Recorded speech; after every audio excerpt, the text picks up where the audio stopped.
My name is Thomas Bernaskut. I'm the Senior Director of Investor Relations, and I'm very happy to welcome this big group here in Stäfa at our Investor Day, and also want to welcome all the people joining on the live webcast. Before we start, I just wanted to mention a few housekeeping items. First of all, for those of you who need Wi-Fi, you see some posters hanging on the wall with both the Wi-Fi as well as the Wi-Fi password. Just make sure you get the spelling correctly. There will be, or the people are working normally today here in this building, so if you need to find a restroom, just go out this door, take a right, and follow the signs. There is no smoking in this building.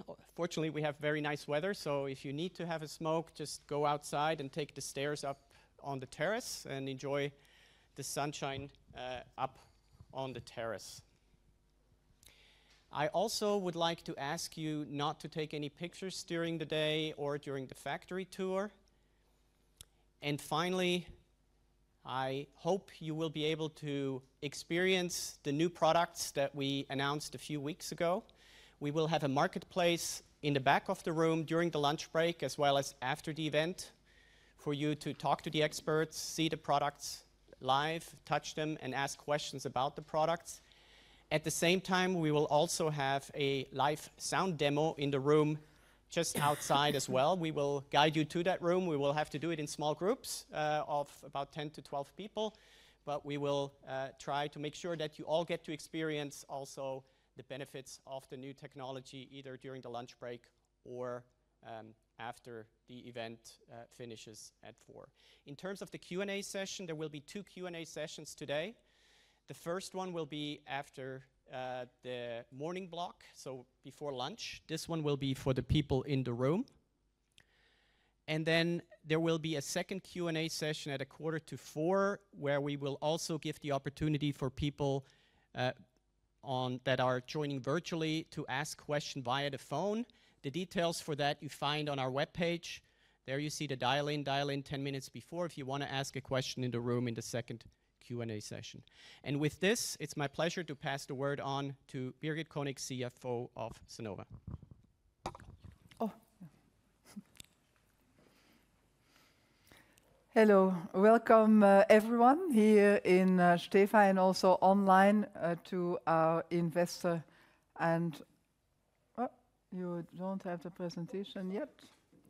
Oh, that is me. Thank you. So welcome to our Investor and Analyst Day. So what I will do is I will walk you through the agenda, and what we will first start with is to give you an update on the recent market developments in the hearing aid market. And then next I'll hand it over to our CEO, Arnd Skaldowski, who will share the group strategy and also outlook with you. And then we'll dive into innovation, which is at the core of our strategy. So then Rob Woolley, our Global Vice President Hearing Instruments, will demonstrate how for the past decades, and actually time and time again, we deliver breakthrough technology.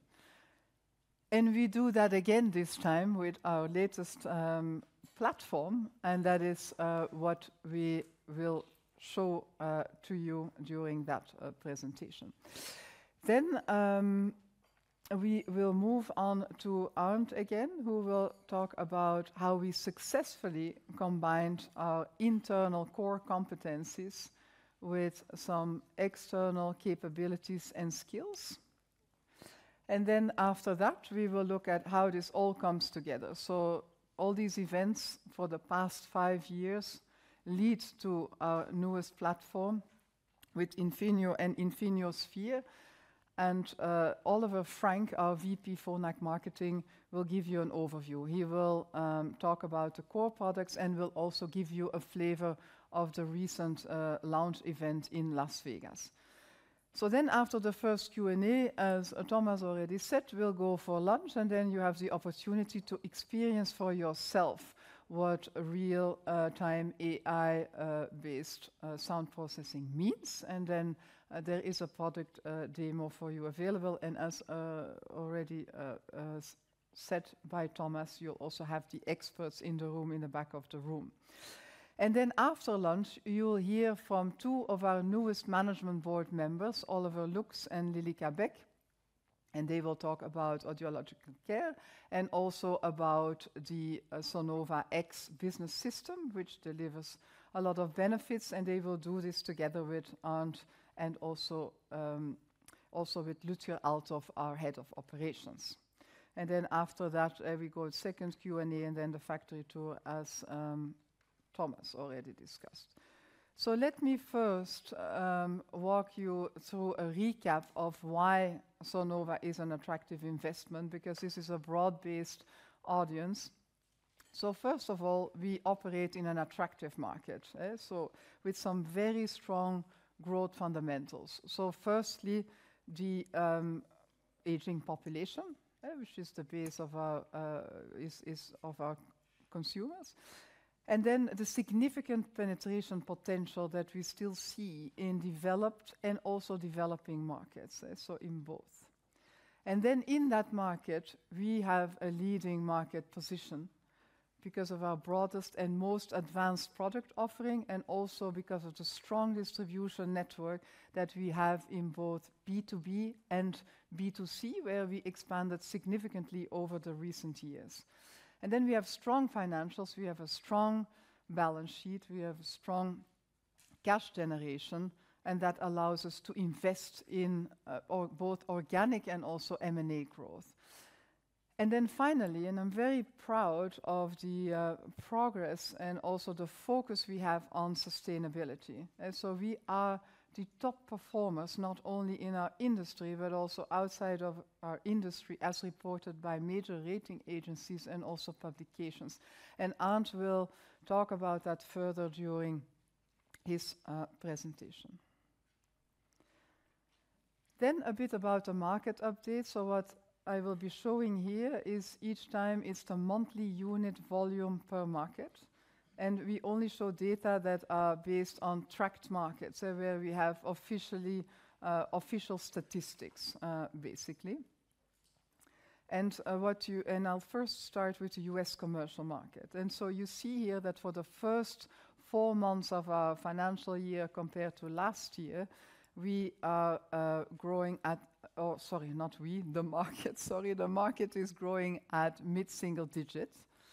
And if you compare that to the last fiscal year, that was low teens, and that is what we expected, that there was somewhat of a slowdown to mid-single digit because of the strong comparative base. But then if you look on the 5-year CAGR, so the long term, you see that we see that the market, US market, is right in the middle of the 4 to 6%. So long term is really remains fundamentally strong, and actually is a testimony to the strong and attractive market overall that we are in as a company. Then the US government services, so that is primarily the VA, and here you see a slower growth also on the longer term. And just recently, this is due to capacity constraints that are effective in the US government services market. And then when we look at Canada, so the past 4 months, we see a double-digit growth, and that is a very strong growth. And when you look at the 5-year CAGR, again, right in the middle of the 4 to 6% that we would expect on the longer term. If you then look at the major European markets, and showing these 3 here. So first, Germany, mid-single digits for the first 4 months. And if you compare that, for instance, to the last second half year of the past fiscal year, that was also mid-single digits, so that trend is continuing. And then if you look at France and the UK, so there we see actually a lag, and you see that the growth is either flat or slightly in decline. Now, what I'm not showing on this slide is NHS in the UK, and there we see a growth of over 30%. But here we need to be mindful when we think of the ASP in this channel. is much lower versus other channels. So in terms of value, this is not the same effect, and is of course not in line with what we see in volume. Then if I summarize, because we don't have monthly data for all of our tracked markets, so if I summarize the first quarter, then we see in our tracked markets a market growth of +6%. But if we back out the NHS, which I just alluded to with this high unit volume growth, then we are at +3% for the first quarter for our tracked markets, which is slower than what we would have expected. But on the other hand, when we think of the full year, we still believe that the market will be, for our tracked markets, will be at 4 to 6%. So with that, I would like to hand over to our CEO, Arndt Kaldowski. Thank you, Birgit. Good morning, everyone, and I would be remiss if I wouldn't say welcome to Stefan and outside. Normally I have the first section, so now you had 3 welcomes. We're excited to having you here to share what we think is exciting. And then obviously you want to get more facts and data, and we'll share as much as we can. So we're going to build a little bit of a momentum towards Oliver's presentation, because then you get to the nuts and bolts on the product, as much as we can share in data. And then later on, you have a chance to listen in. But I would say if you look at the front page of the presentation, and you see a hearing aid, I would say I was about 12 to 13 stories high on the sphere, which is 15 to 18 or so.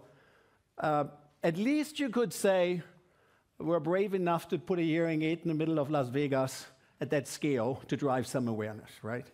So that's at least a good guy.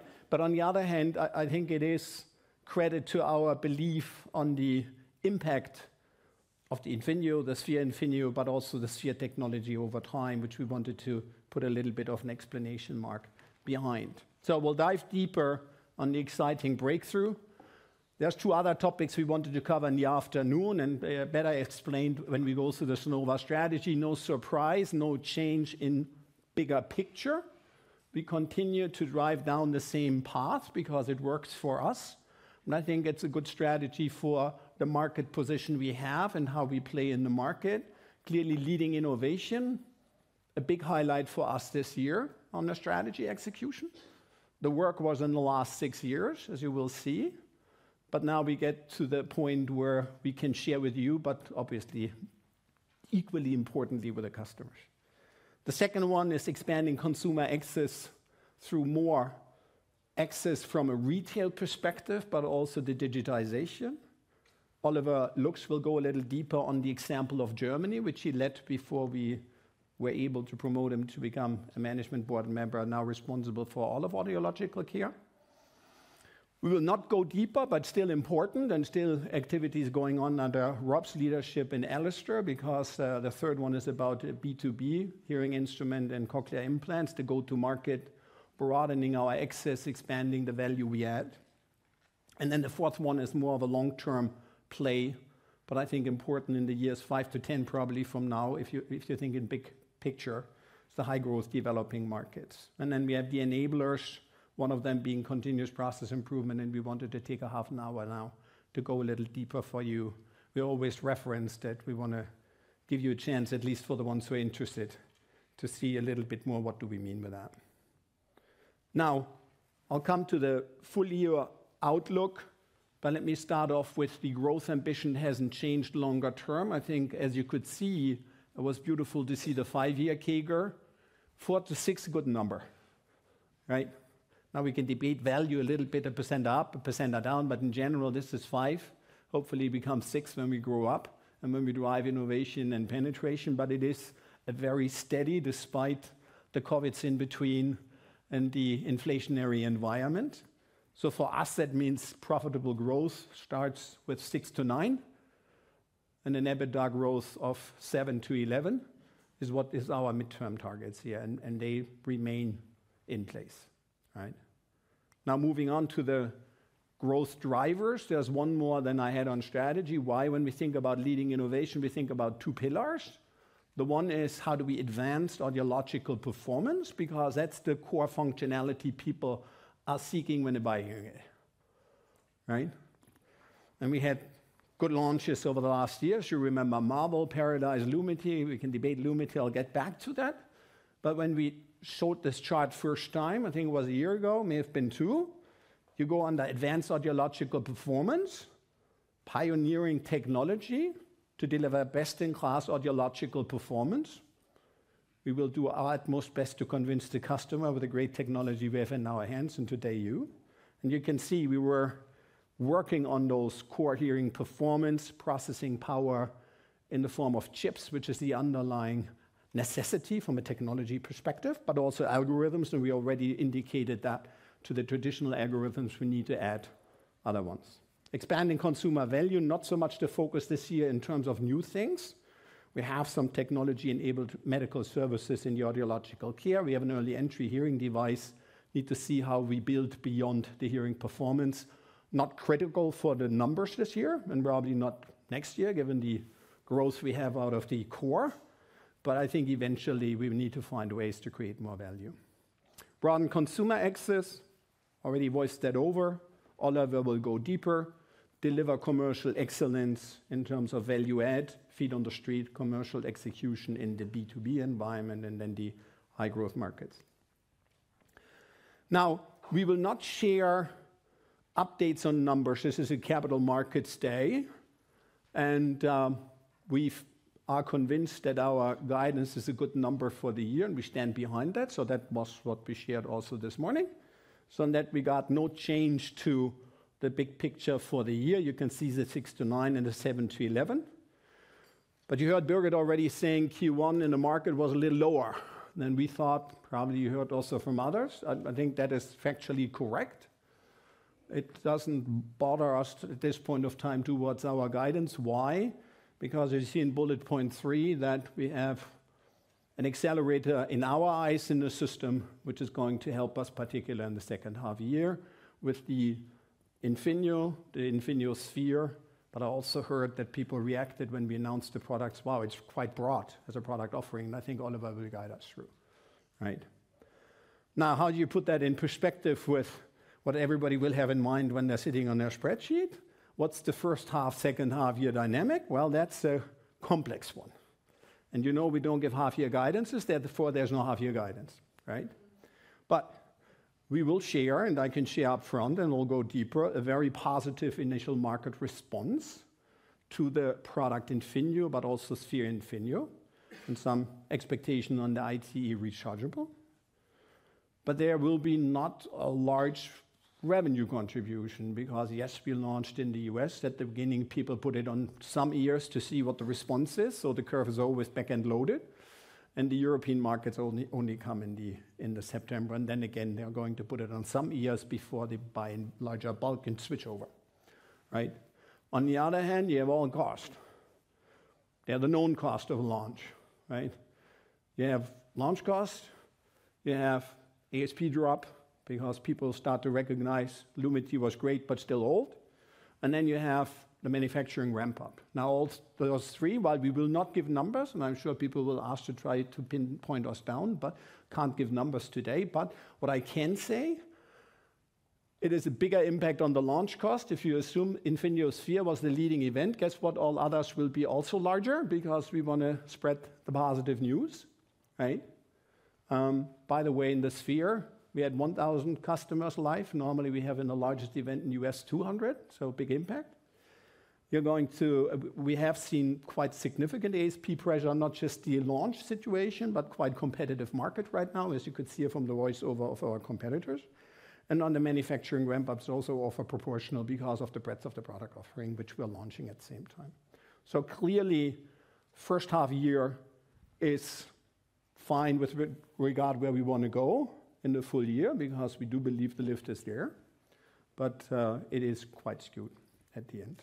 Now, one caveat here, when you think in terms of currency, unfortunately, the Swiss franc is not our friend if it comes to the P&L.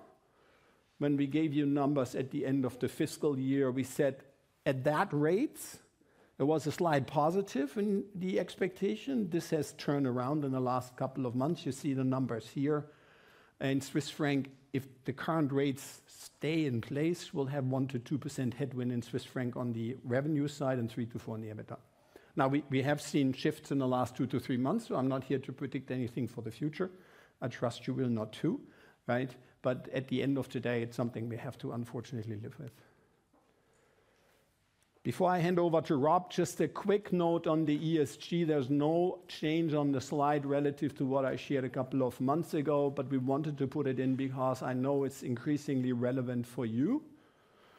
It's increasingly relevant for us even outside of the investor community because we really, want to have the best brain pool, want to have the people being happy and excited with us, but we also want to help to do what we have to do with regard to planet Earth. So our focus is greenhouse gas emission, as you would expect. We have science-based targets, packaging weight on the social side, big important for us, employee engagement, not just from the productivity contribution, but also the voluntary attrition, as you will see later on the audiological care, but then also from a D&I perspective. I think all areas where we're making good progress, governance, big focus on the ESG reporting, being ready for in time, being auditable there, but also the product reliability. Now, we can claim all these numbers, so it's interesting to look on what the ESG rating agencies do. When you read the fine print, in every one of them, we are consistently in the best 10% of our peer group. In most of the cases, we're more in the 2%, 3%. So doing a good job there.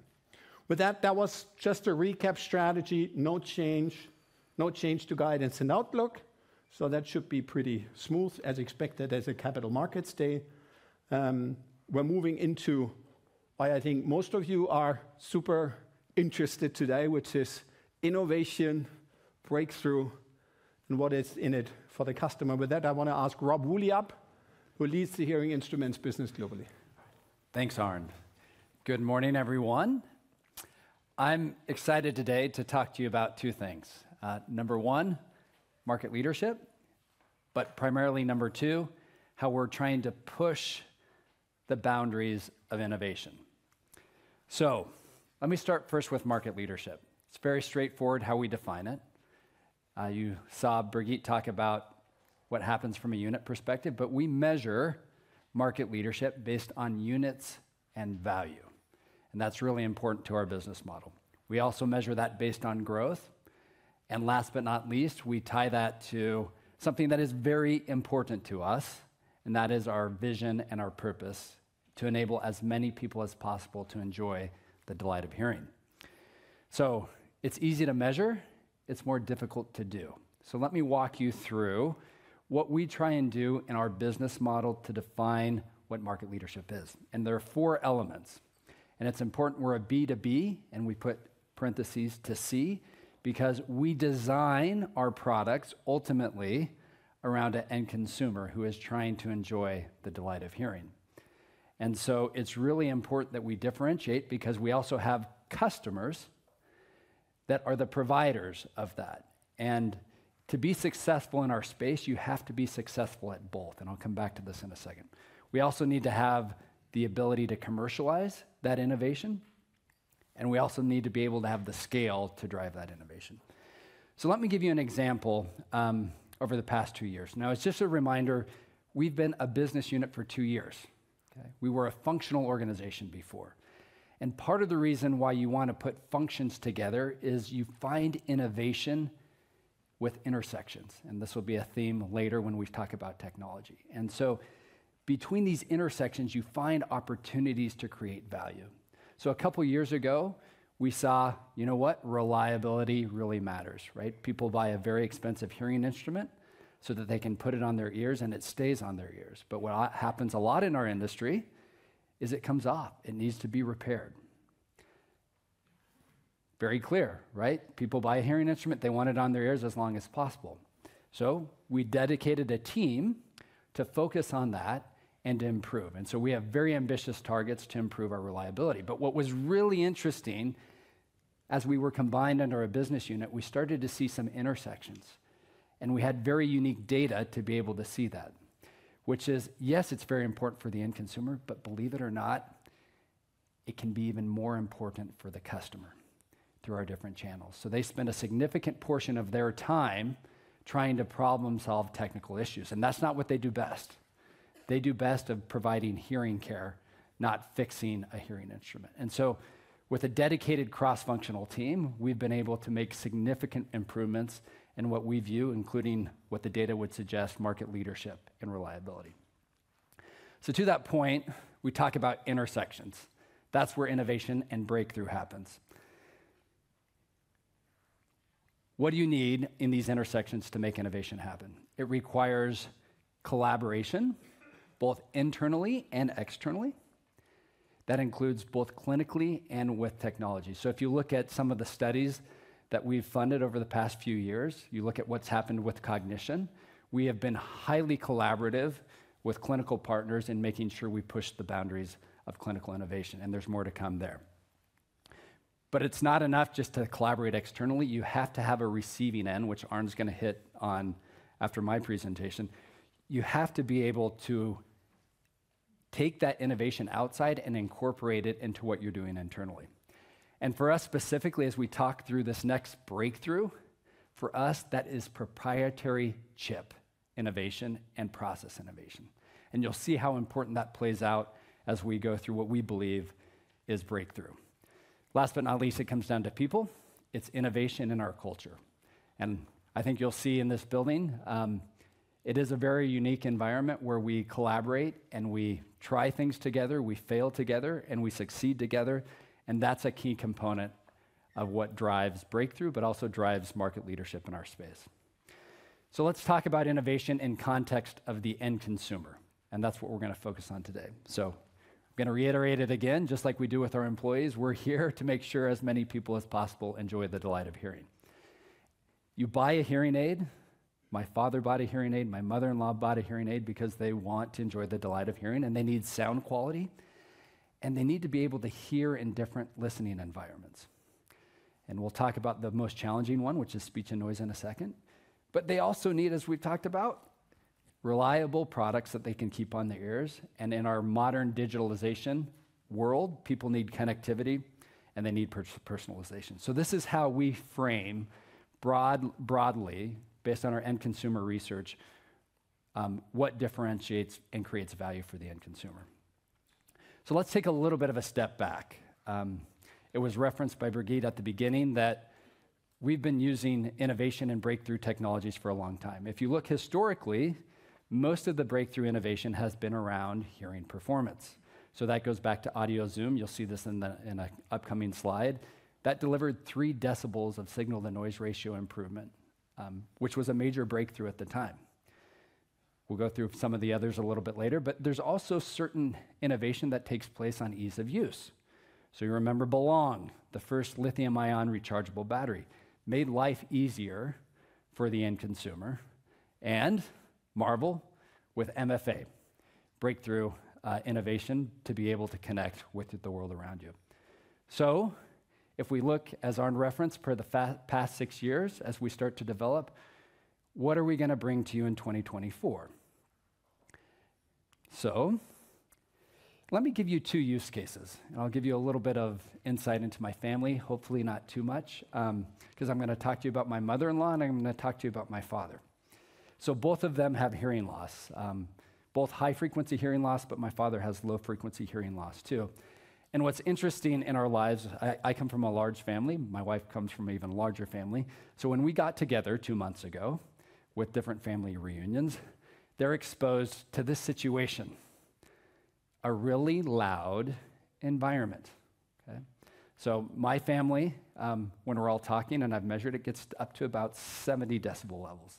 And hopefully my mother-in-law doesn't listen to this. My wife's family, it gets up to about 80 decibels. Okay.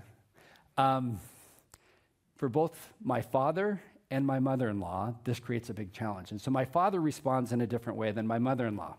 What my father does is he isolates himself. So he disconnects from the 20 grandchildren, walks into a room, and starts reading a book or looking on his iPhone.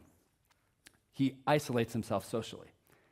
Pretty significant. These are moments that matter for the end consumer. On the flip side, my mother-in-law will stay in the room, but she will not follow the conversation. And so we sometimes jump from politics to technology to literature based on what she hears and doesn't hear. And that has a real life impact for our end consumers and has a real life impact for me and my family. So this, up until this point, we have not been able to solve this as an industry. It is the most difficult situation to solve for from an engineering perspective and from an ideological perspective. But we've been able to do it this year. And it's 10 decibels of signal-to-noise ratio improvement, specifically in these situations. So let me walk you through why it's been so hard historically to be able to do this.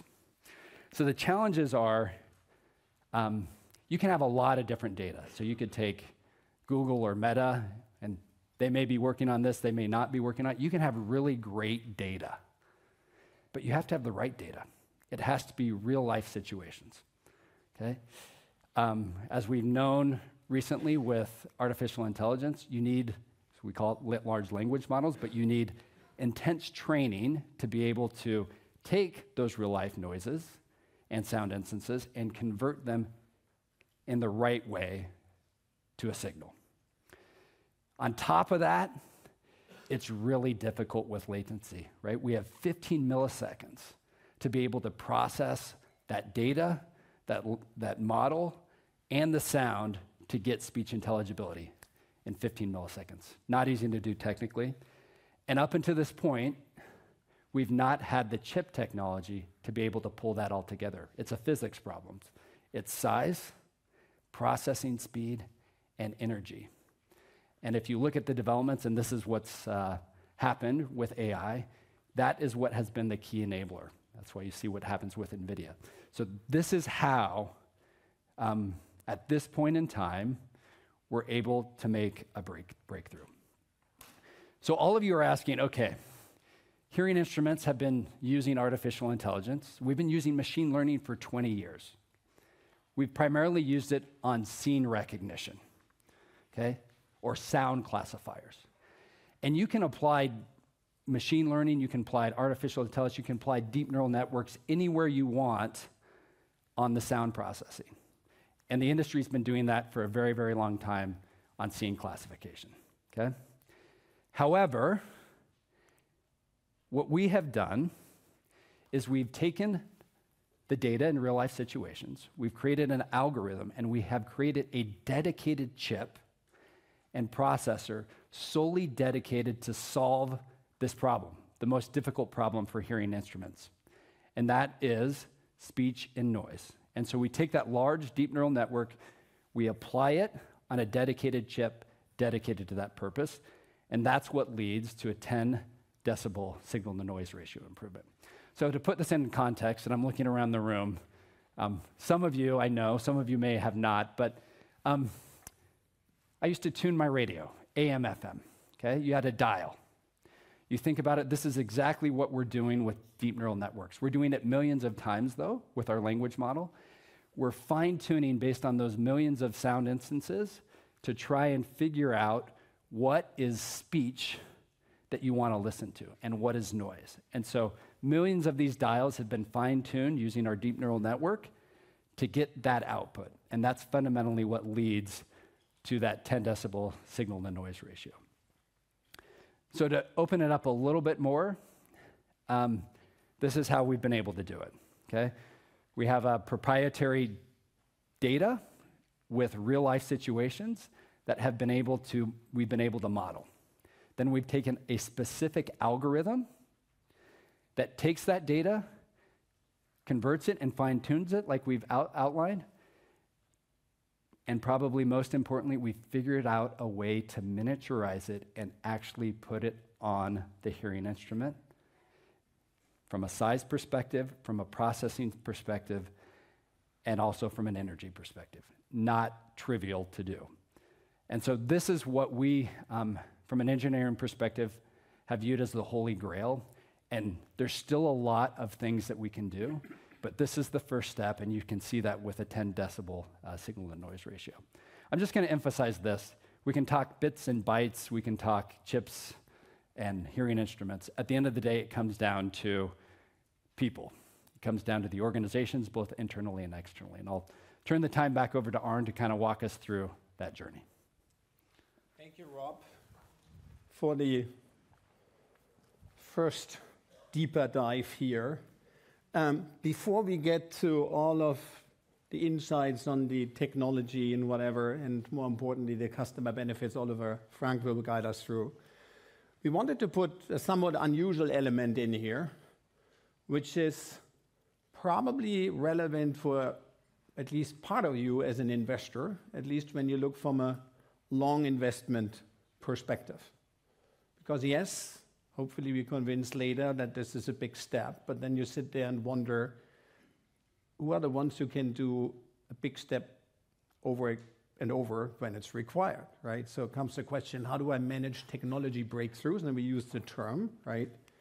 And a little bit is parallel, but from a different vantage point here. We want to share how we go about it so that you be the judge if we are the people who can do this over and over again when it's required, right? Rob already talks about you need to understand your customer. I think you need to have a clear vision on what your prime objective in life is, right? When it ought to be customer focused, and it ought to be a still unmet need. Because breakthrough ought to be measured in the words of the customer. It was a breakthrough in what I needed, not just the technology which was complex and difficult, right? For us, that happens to be and has been for many, many decades, that we see ourselves being enablers to help people enjoy the delight of hearing and live a life without limitation. Now, there's a power in that because our customers rally around it, and our teams, which is important when you try to drive breakthroughs because they're not easy. There's also an important filter when you sit there at a point of time and need to decide, do I do a more risky project? Do I do it right now? Do I put my resources there, or where else do I want to put them, right? So in that regard, it becomes one of the key elements in our conversations on where do we put the extra effort, which we can afford. Now, some are with us for quite a while, therefore I allow myself to go a little bit on a story over the last 6 years, and we're sharing today a little bit more what was on our mind, which we couldn't share when you asked a bunch of questions, right? And we heard your questions, they were not totally surprising. But if you go back 6 years ago, we're launching the Marvel. We get a little bit out of the hole with a B-Direct. And we talk all the time about an evolving innovation framework where historically hearing aid was the hearing performance and the comfort and fit. Then we brought the connectivity, the tech stack grew.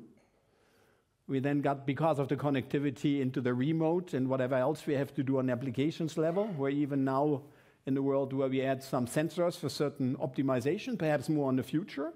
So first picture on the left, the tech stack has grown, and you need to master every element of the tech stack. And by the way, they need to work with each other in real time when they need to operate in real time. So it gets more and more complex.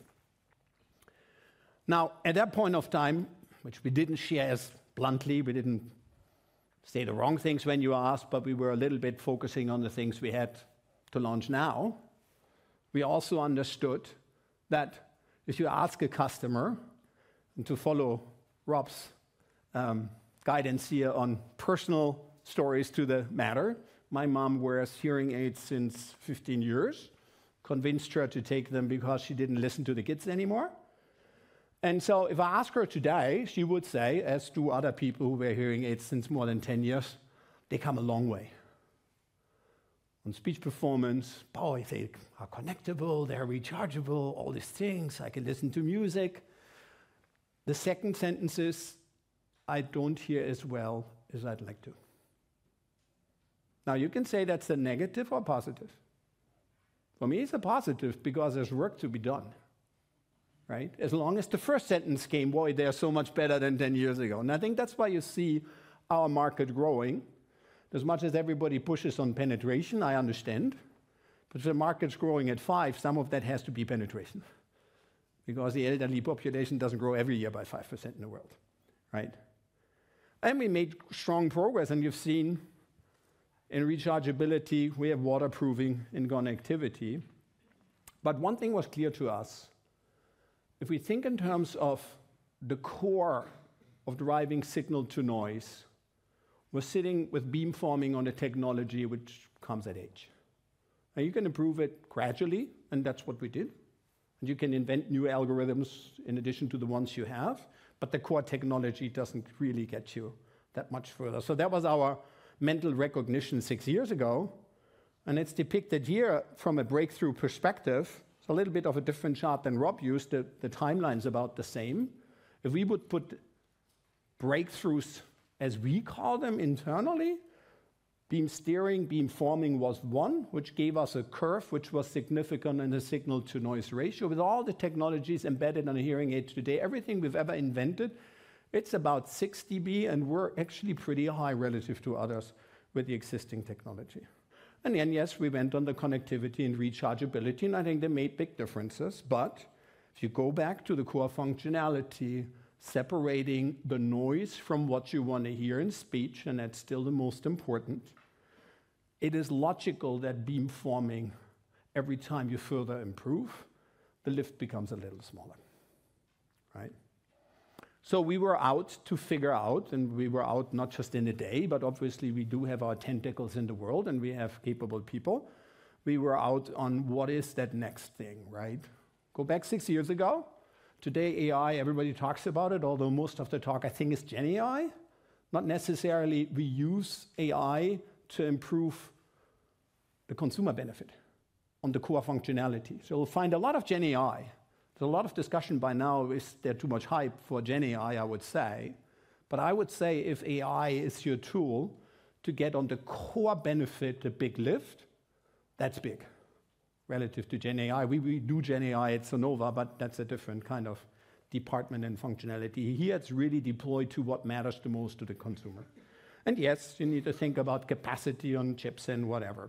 Now, if you look at the picture on the bottom, I think we're in a great position because until we shared Infinio and Infiniosphere, we had the Lumity, which was all the technologies everybody knew. Now there is debate, what's the better product and whatever. I would say we still on the last day before we launched Infinio had a great product. Take one channel which everybody gets published with the Veterans Affairs. They choose on audiological performance and technology. They don't worry about commercials. Right? So we're coming in before the Infinio, still at a high point from the performance of the Lumity. The Infinio as the technology without sphere is the next step on the existing technologies. We will share how relevant that is. Still very relevant, doesn't give you a big lift in signal to noise, but the Infinio itself, we believe, is the best product except for the Sphere Infinio in the world, right?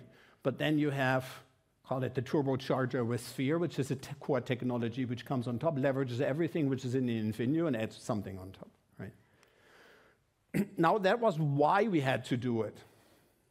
I said I want to talk a little bit about the how, because you have to think about, are these the people, first obviously you're interested how great is the product, I understand, but ultimately you also ask, are these the people who continue to do these kind of things, right? So what does it take in our eyes to drive technological breakthroughs? I think started with a vision. It's more profound than just a vision, but you have a deep-rooted understanding on what's the evolving consumer need. Then comes two elements of expertise in our eyes. The one is audiological. It's not easily replicated, and it's not the hearing care professionals, we love them in the store, but it's the more than 100 audiological experts we have, which are not in the store, which work on innovation and R&D in the organization. Because you need to judge, can you make it work? What's relevant for the consumer? How do you embed it with all the other existing technologies? And then you get to the technology expertise. That's what you have already on the technology stack, if I use a term, plus all of the adjacencies, right? So you need to have scale. You also, in order to have these capabilities developed, you need to have a history of successes. You also need to be amongst the ones who do, as a chosen strategy, invest into some forward-leaning technologies, as we do particularly on the microchips. You need to have the scouting on new technologies, because one thing will happen if you need a new technology which elevates the performance.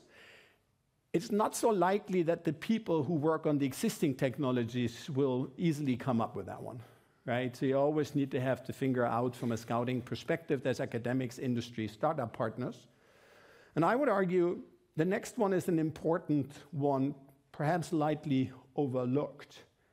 If you have such a complex tech stack, and all happens in real time, and Oliver will talk about the millions or billions of transactions which happen on these devices in a second, yeah, you need to be able to integrate new technology in real time with everything happening already without reducing the performance of what you had before, right? So you really need a strong architecture and you need a strong technology in place. Last one is mindset on risk and the capacity to do it. So for me, I would be looking out for people, do they have that? The technology evolves and you need to integrate more and more technology. So I think we have that in a very strong way. Now lifting a little bit of curtain, not on the product, that's Oliver, but lifting a little bit of curtain on one little comment here, which we didn't share so far. I said you need to look on the outside, right? So sometimes you stand at a point, as we did 6 years ago, and you say, if I want to build a new capability, and honestly speaking, 6 years ago, AI and deep neural networks, I did not understand this stuff. I still don't very well, but a little bit better by now, right? And it was pretty new, and even today it's going to be hard if you're, and we have to because we now have DNN experts in-house. If you want to recruit them, that's not easy. You're always competing with Google and Apple and whatever. In Switzerland, in Zurich, we have a lot of Google people who are trying to grab the people from ETH. Right? We do too, so that's a little bit of a competitive environment on the labor market. But we had worked together with others. There's very few teams we knew in the world who already had started to use DNNs for speech enhancement in noisy environments, not necessarily as a target for hearing aids, but as something to deploy DNNs to. That's the way DNN people go. They deploy it to whatever problem they find in the world. And one of them we liked a lot. We thought these are the most progressed people, and we said probably 2 years we're saving on the development journey. So in that case, contrary to common belief, we don't just buy retail stores. We also may invest some capital in the right technology, in the right team, most importantly, right? That was the start. Obviously, that's not making the whole trek. That's just getting you 2 years earlier on the curve on something you have to build and scale, and you need to develop as a competence. So 6 years later, we have 4 to 5 times as many of that specific skill on the payroll than what we acquired at the beginning. We have them at 2 locations. One is in Berlin, one is in Stefan. We have transferred a lot of knowledge, so don't think this was all done by the outside. It was just the, let's say, starting point you needed. And they needed to be, with their technology, integrated deeply into the places which are our core competences, but which are also required to develop a fully functioning hearing aid, including Sphere. It does require a different mindset on leadership. Not just the colleagues in Berlin, you have the external chip partners, we have other partners on the whole grid, so it becomes quite complex. But I think that's what you are after when you're in the world of open innovation. I think you have a network of different capabilities. Many of them are on the payroll. We would not go as deep in chip development as doing the work for the people of the NXPs and others, but we have quite some competences to guide and steer them. So it's a network which we have expanded.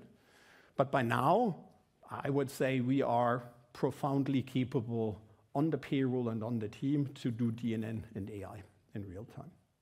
Now, last comment for the ones who are judging these kind of processes when companies come together, small and large. It does require some thinking from how do you approach an integration.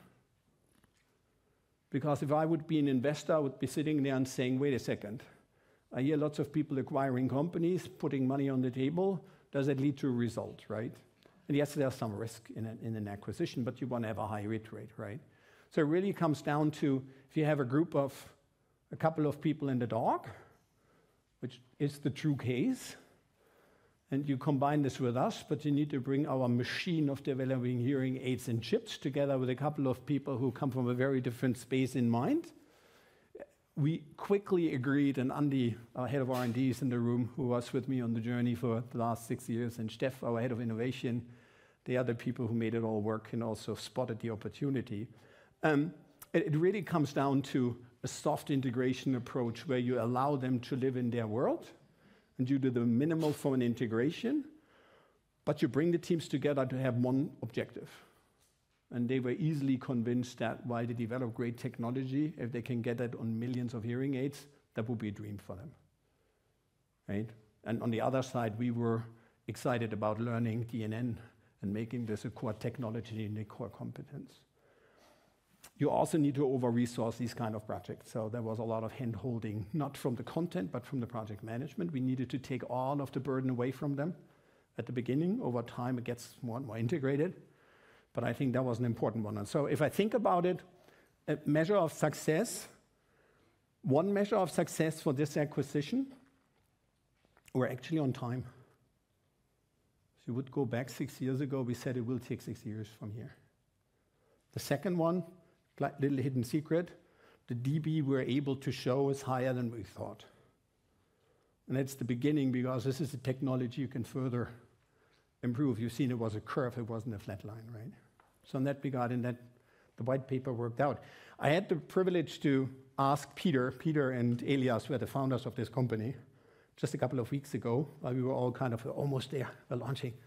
I said, help me understand, how did the integration go? And Peter said, let me answer in a different way. Lots of people who were at the university with me who started AI companies said the ones who were acquired by Apple and Google, the product's out. The ones acquired by All Economy, I think we're the only one launching a product, right? So in that regard, it's not easy to do this. And you heard Rob talking about the culture of innovation, the open mind. Hopefully you see some flexibility in the approach, as much as we're by now 18,000 people. But we always want to create the right frame in an integration or in a project we drive.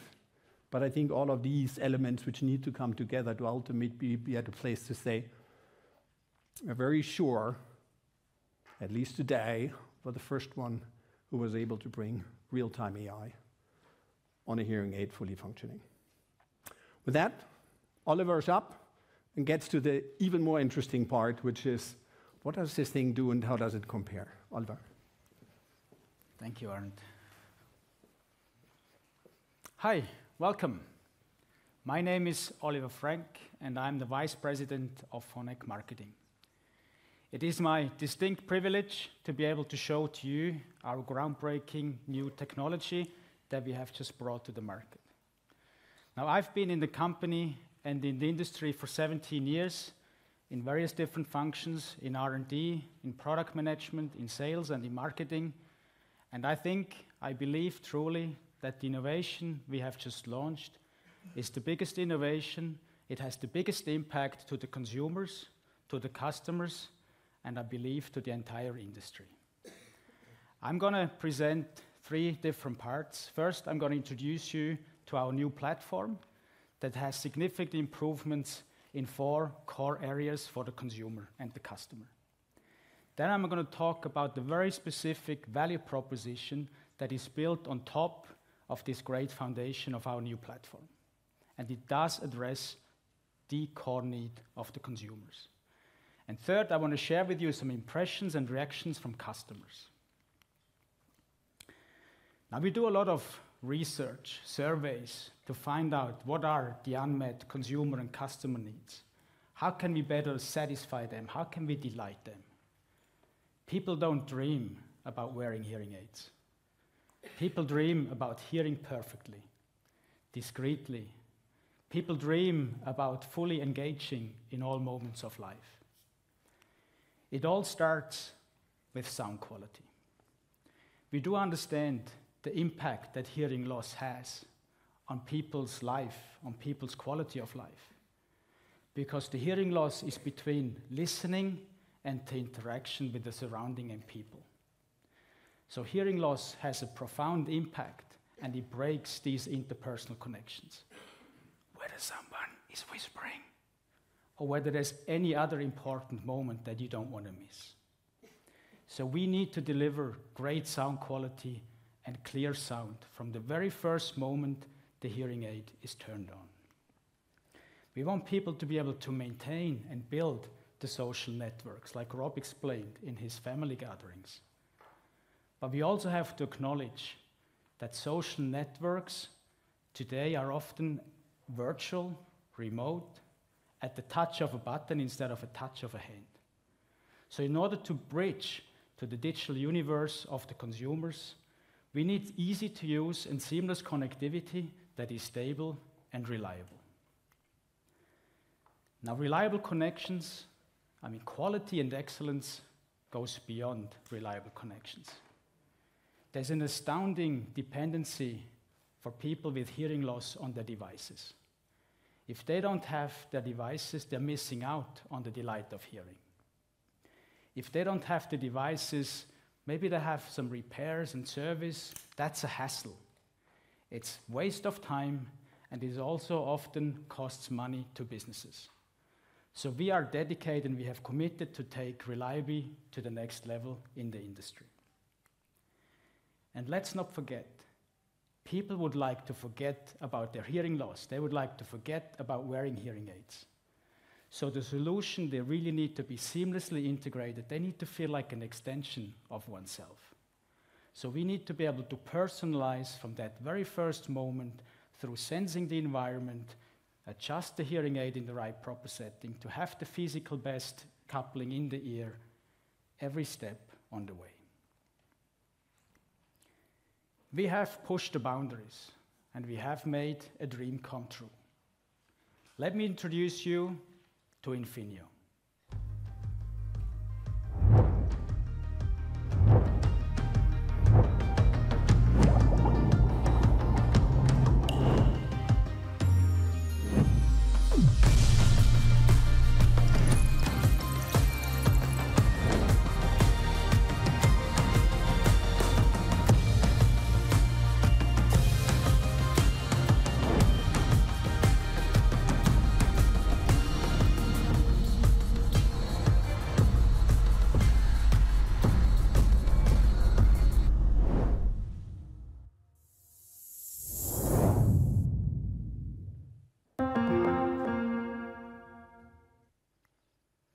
So these are the core pillars of Infinio.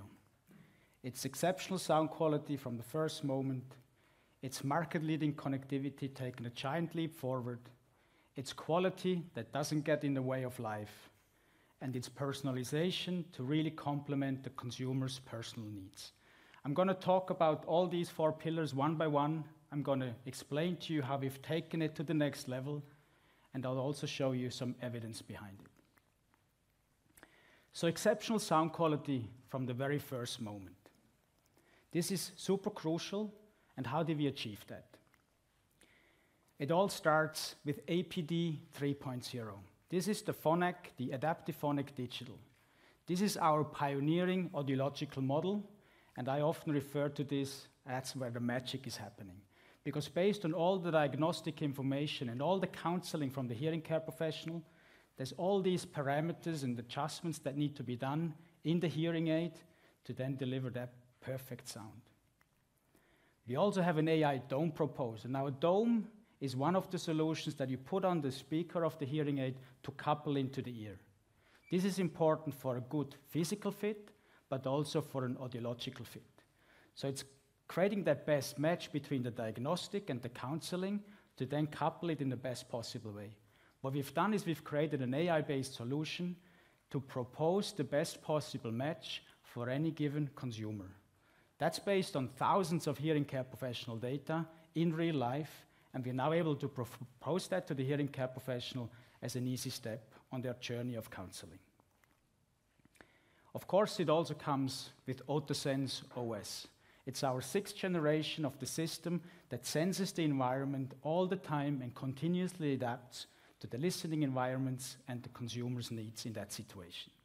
It comes with smart speech technology and a whole host of features, improving understanding, reducing listening effort, and ultimately also reducing the fatigue. Now, I guess you would all agree, first impressions really matter.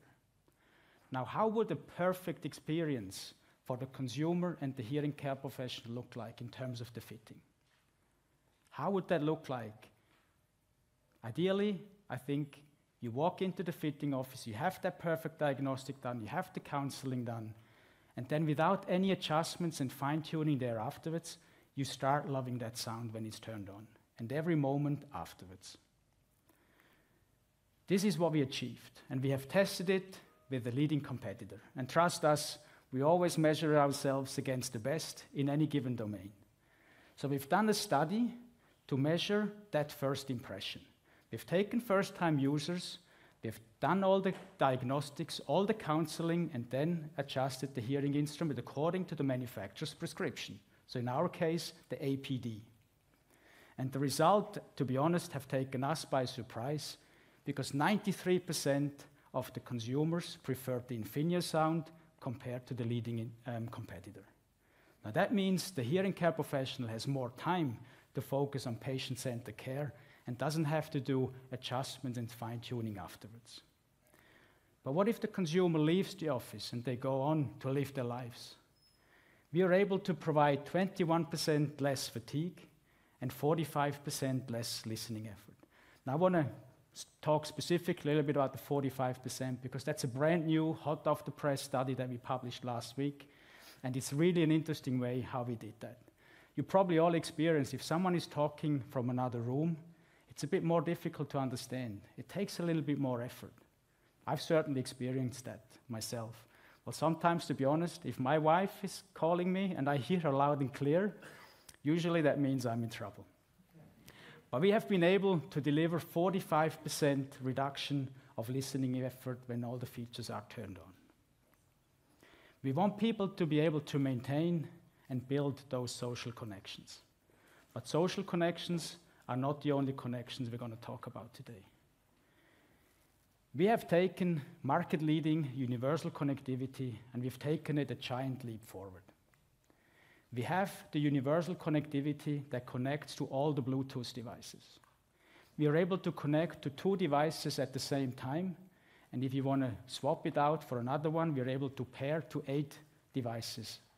So all you have to do is connect the button, and you don't have to do the pairing all the time. But why is it so important to be able to connect to 2 devices? So let's assume you're watching a Netflix, whether that's on a TV or a tablet, but you also have connected your smartphone and someone is calling you. So either you just quickly pause the Netflix or with a touch of a button, you can pick up that phone, you can engage in a phone conversation, and when you're finished, you go back to watching that Netflix. It's all so seamless without any interruptions. We've also taken a giant leap forward in terms of the stability and reliability of the connections we can provide. We can provide twice the distance in terms of hands-free phone calling. And it's not necessarily the distance that's key, and I'm going to talk about that in a second. It's really that stability, whether the phone is in the pocket, whether there's any objects in the way. We have an uninterrupted connectivity also in hands-free phone calls. And it's so ultra-responsive.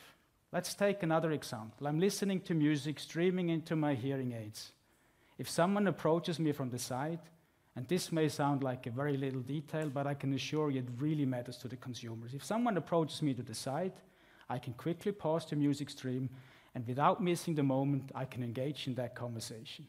That wasn't possible before. So this is really without any word slipping by. Infinio is powered by the all-new ERA chip. This is what enables the great sound quality and the stable connectivity. We are able to connect to all Bluetooth devices in a really stable and seamless way. We are able to do that so instantly, we can reboot and connect to a smartphone 3 times in the time it took us with Lumity. This is all enabled by 6 times the transmission power that really provides that stable and smooth connection all the time. Now we want to be able to offer really seamless solutions that connect to the entire digital universe for the consumers. That's today. But when tomorrow comes, when Auracast becomes part of the consumer's lives, ERA is compatible to Auracast. So ERA is a true multi-talent. It has Bluetooth Low Energy to do remote controlling, whether it's from a physical device or from the app, for target fitting adjustments. It's Bluetooth Classic to be compatible to all Bluetooth phones, including TVs if they support that. If not, we have a specific protocol that's optimized for that Airstream technology with a TV solution. We have binaural voice stream technology that exchange the audio between the two microphones to create that more narrow beam when the user needs it. We have Roger technology to really create a seamless solution with Roger inside, and it's Auracast ready. Now we've taken it to the test, and I referred to it before, there's more distance. We wanted to test the stability and the seamless and reliable connectivity that we had. So we created a test that is fair and reproducible compared to competitive devices. So we used the distance that a hearing aid can connect to a smartphone as a proxy to measure how good the connectivity and stability is. You can see at the top, it's comparison to Android phones. You can see the Infinio device. It's about 1.5 times more distance that we can cover with a seamless and stable connection. And with the Apple, it is even up to 2.5 times a difference. When we ask hearing care professionals about what are the choice drivers, what really matters in terms of what product they use, reliability consistently scores very high. So we are committed to take and lead the industry to the next level in terms of reliability. We do that by focusing on the entire ecosystem, whether that's connectivity, whether that's charging, whether that's the ecosystem with the apps, whether that's the design that is really tested and proven to withstand everyday challenges. We are testing our system beyond IP68. IP, that's the industry standard for ingress protection. So the 5 is the dust and the 6 is the dust and the 8 is the water. But that's not good enough for us. We are testing beyond that. Now we have, I would say, the industry standard in terms of reliability out there with Lumity Live. That's a specific product we have in the Lumity platform that is really considered the golden standard. We've taken all that learnings and we are now applying that in the 3rd generation with all the improvements as a standard offering in the Infinio range. This ultimately means less hassle, less time spent on service and repair, and the hearing care professional can really focus on that patient-centered care. We have tested our devices 10,000 hours with what we call torture tests, because we don't want to spare our devices any pain. Obviously, we want to spare that to the consumers and customers. And we have tested them in 135 different tests. Now, what does 10,000 hours of testing mean? If you take an average consumer, 13 to 14 hours wearing time a day, 10,000 hours means that's 2 years of continuously testing the devices on a patient ear.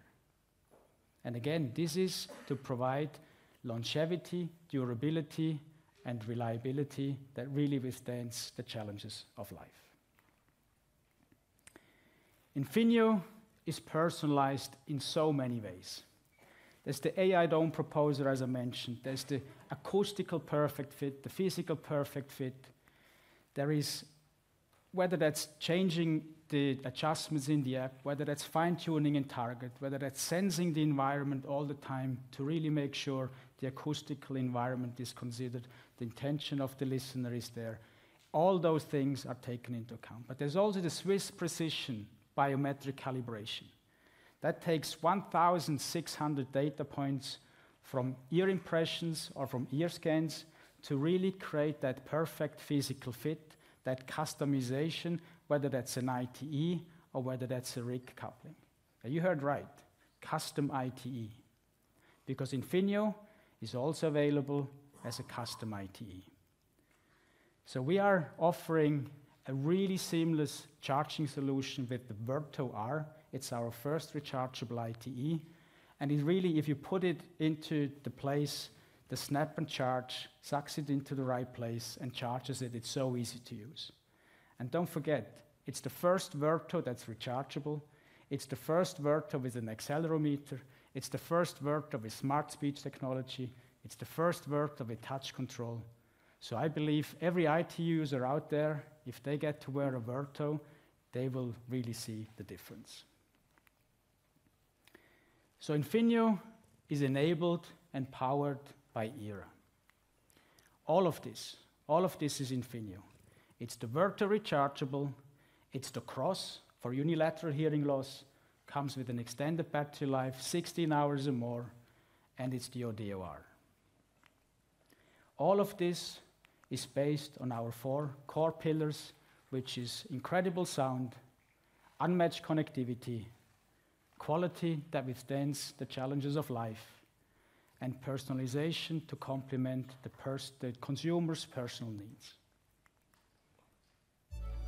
Unlock a world of possibilities, where exceptional sound quality meets comfort from the very first fit.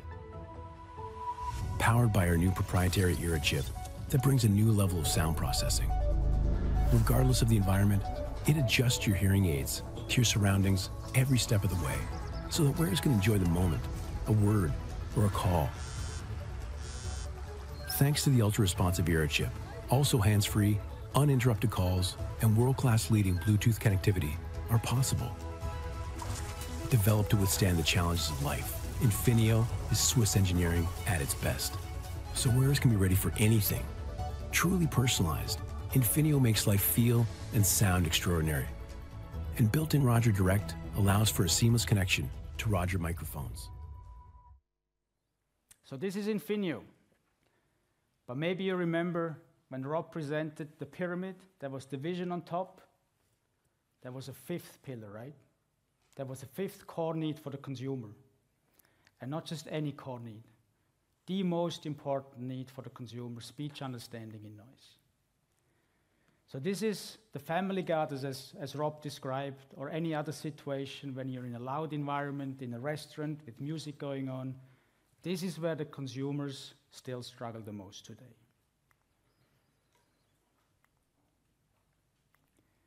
So in our pursuit of the vision, a vision where there's a world where everyone enjoys the delight of hearing without any limitations, we knew the technology we're chasing.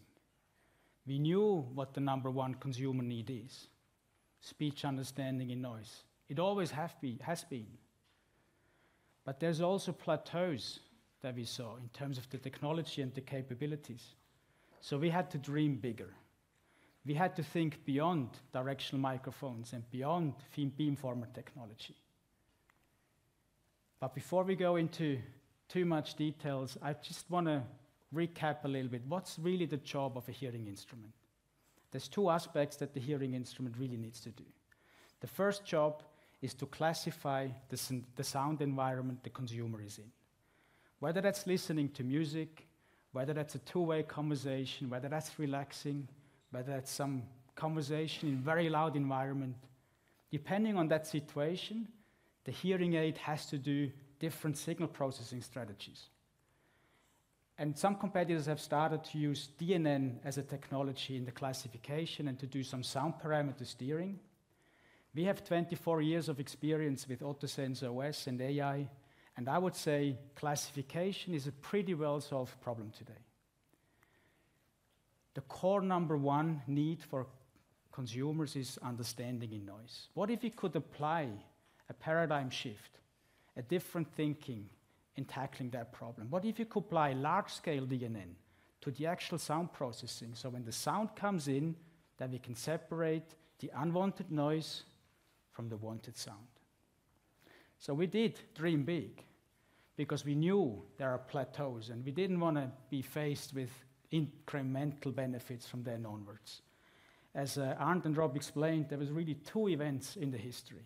In 1994, Phonak introduced the first dual microphone system, which gave us the capability over time to increase to 3 dB signal-to-noise ratio.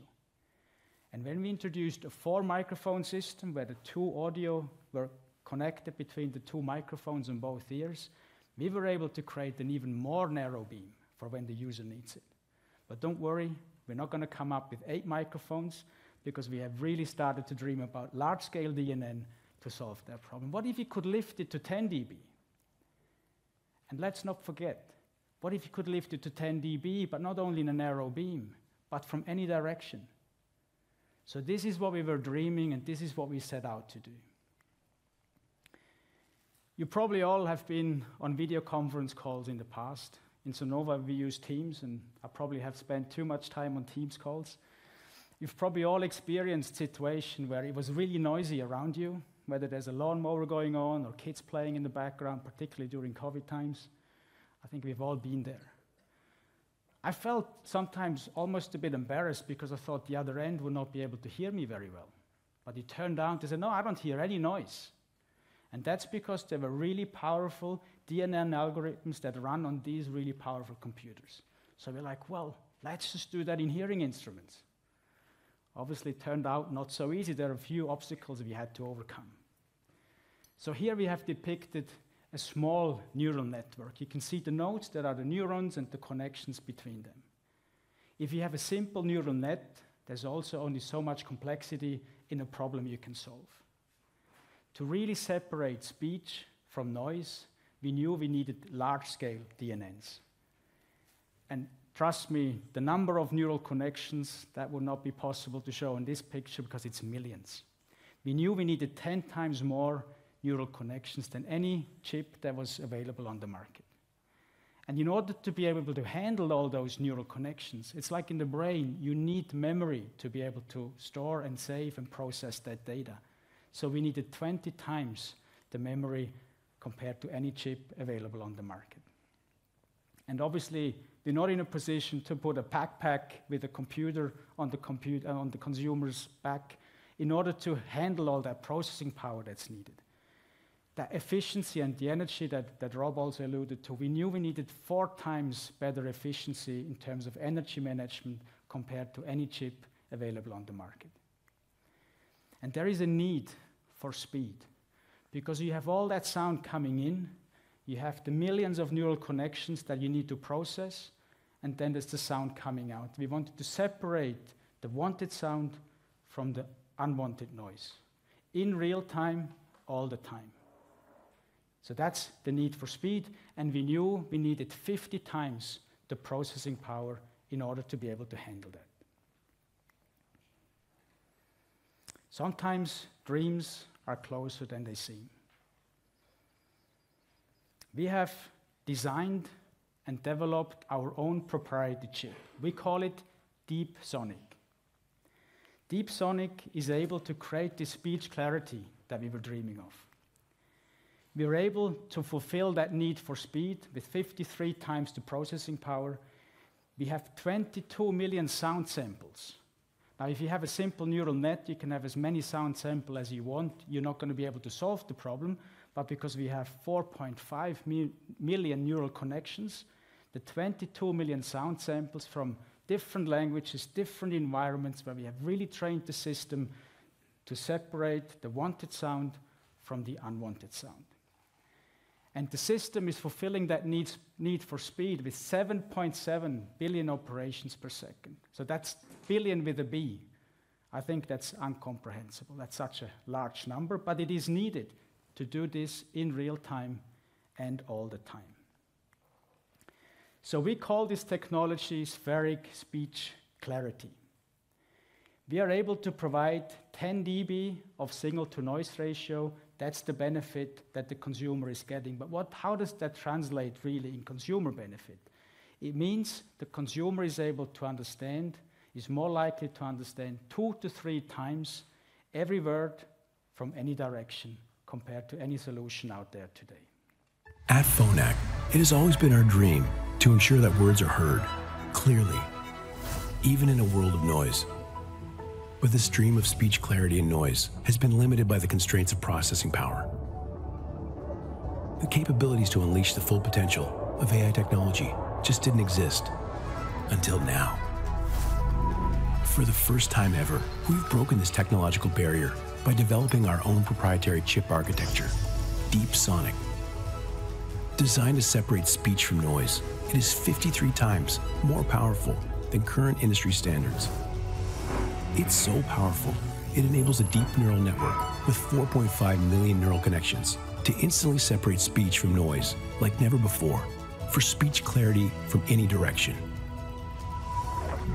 We've put this breakthrough technology into the new Phonak Audeo Sphere Infinio. It's the world's first hearing aid with a dedicated AI chip, unlocking an unprecedented 10 decibel signal-to-noise ratio improvement, providing a level of clean and clear speech far beyond any existing technology. The benefit is that wearers will be 2 to 3 times more likely to understand speech in any direction. Clearer speech allows to focus on what's relevant. And when clearer speech is heard, wow. No wonder 10 out of 10 hearing care professionals reported Audeo Sphere delivered an outstanding listening experience.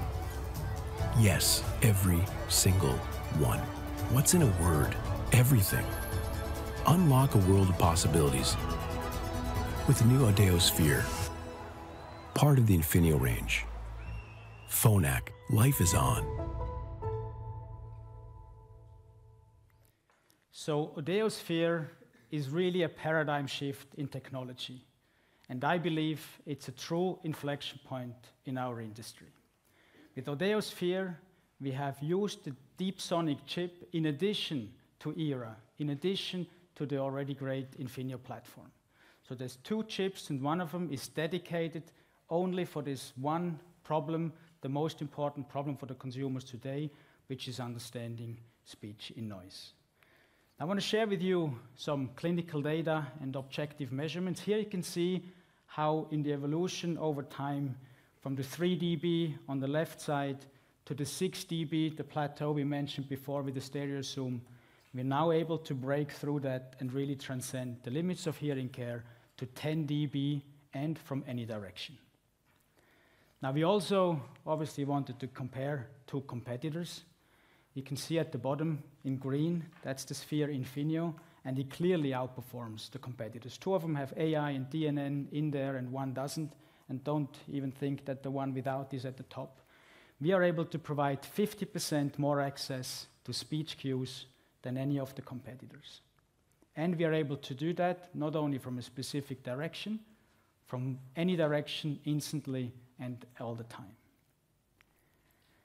Now, in addition to the objective measurements, we also wanted to hear from consumers subjectively on what they think about Sphere. You can see here depicted the 4 dimensions we have asked them when we had them in speech in loud environments, in 2-way conversations. We asked them for speech clarity, speech naturalness, speech and noise separation, and overall satisfaction. Now, if you're not used by now that Phonak and Sphere is green, I think you would easily pick and say green is clearly outperforming the others. If you have a more closer look on the 2nd dimension on the left, the speech naturalness, I think you could be mistaken and say, well, there's one competitor that's almost as good, but it turns out it's the outliers at the top, but also outliers at the bottom. And if you look at the X that marks here the mean or the average performance, Sphere also clearly outperforms in this dimension. So this really translates in a consumer benefit, which means the consumer is 2 to 3 times more likely to understand every word from any direction, and we have scientific data to prove against 2 competitors, but trust me, because it's such a paradigm shift, this is compared to any solution out there in the market. We have a lot of evidence, we have a lot of studies, but this is just the starting point. There's a lot of studies on its way. We will be able to provide much, much more going forward, but we've only launched the product 2 weeks ago. So Infinio is based on the 4 core pillars of incredible sound, unmatched connectivity, quality that doesn't get in the way, and the level of personalization so that really complements the consumer's personal needs. And now we have added the 5th and most important dimension for the consumer, which is to provide speech clarity in noisy environments. Now, I want to share with you a few impressions from the launch. And we were thinking about what's a good location, what's a great venue to be able to take this revolutionary product and match the level of magnitude, the level of impact it has on consumers, customers, and the industry. I could not think of a better place than the Sphere in Las Vegas.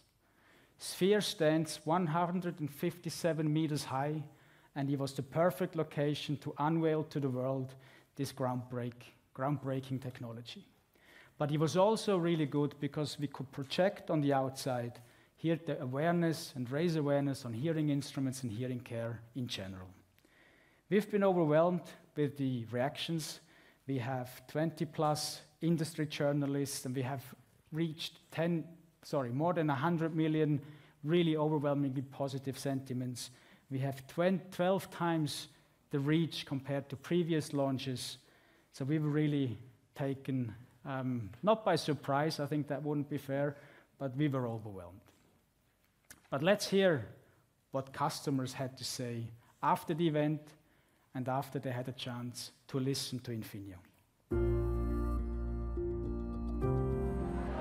The most common problem for our patients is hearing and background noise. And I feel like with the new Audeo Sphere and the new Audeo Infinio, that it's really going to deliver that performance that they've been looking for. The way that it pulls speech out of noise is incredible. The 10 dB signal to noise ratio is almost just like having a Roger without having the Roger. It's amazing. I'm so excited to talk to my patients about this and to tell them about how much better they can hear in background noise. That's the solution that we're still looking to solve, and I think this has made a huge leap forward, really. The technology is just getting better and better and keeping up with the times for sure. I think it's going to help so many patients hear better, and it's going to make a lot of people very happy. It's going to change a lot of lives.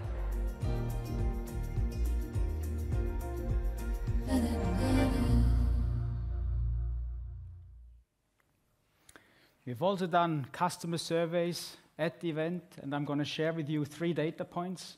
And don't worry, I didn't pick the best ones, because I can assure you the worst data point was 97%. So we have really broken all the internal records, but I wanted to share with you the ones that I feel like are the most meaningful ones. 98% of the respondents said that Phonak Infinio is going to change the lives of their patients. 97% agreed that Sphere is a strong competitive advantage. And every one of the 104 respondents said it is a significant leap forward in innovation. We have a saying, hearing is believing, because we want to be able to really convey that benefit in terms of hearing it, right? So I'm going to play a little sound sample. It's a recording that was processed with the spheric speech technology. And I'm also happy to use the opportunity to express how grateful I am for Paul Gilbert. He is a true rock star, quite literally, from the Mr. Big band. And he's one of our Phonak ambassadors. And he really helps us to create awareness and raise the awareness for hearing care in general. Listen carefully, because you may miss it. It forced me to kind of be behind the beat. I had to like scrap it and re-record, you know? I mean, I can sponge it maybe later by judging the track or something, but this was like the intro song, you know? And I was like so behind the beat because when I press it down, all of a sudden the pitch shift stuff was behind by like 10 milliseconds. I mean, it's enough to make the feel off, you know? It's, so yeah. As soon as it gets in your head, it's hard to...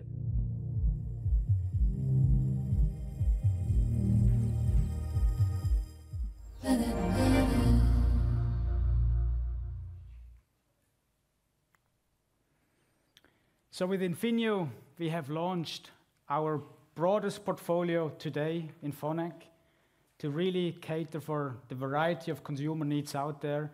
We have Audeo Sphere, we have Audeo R, we have Cross, we have Verto Rechargeable, Verto Titanium, and Verto 10. We refuse to accept that people with hearing loss start to feel like their life is smaller. And I use a quote from Paul Gilbert when he said, social connections, that's for him the requirement of life. So we will keep pushing the boundaries and use this inflection point to further increase the benefits going forward. But before I leave you, I want to share a very quick anecdote from when we launched this product internally in Helsinki a few months ago. In the evening, we had a party to celebrate because we knew this is a true watershed moment.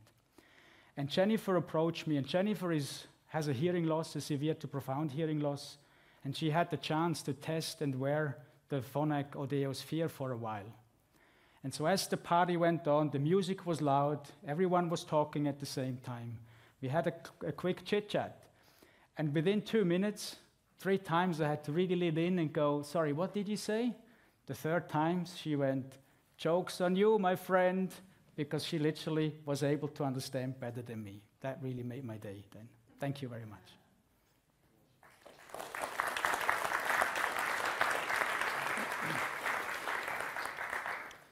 So we will now go to the first Q&A session. Can I ask the presenters, please, to come up to the stage?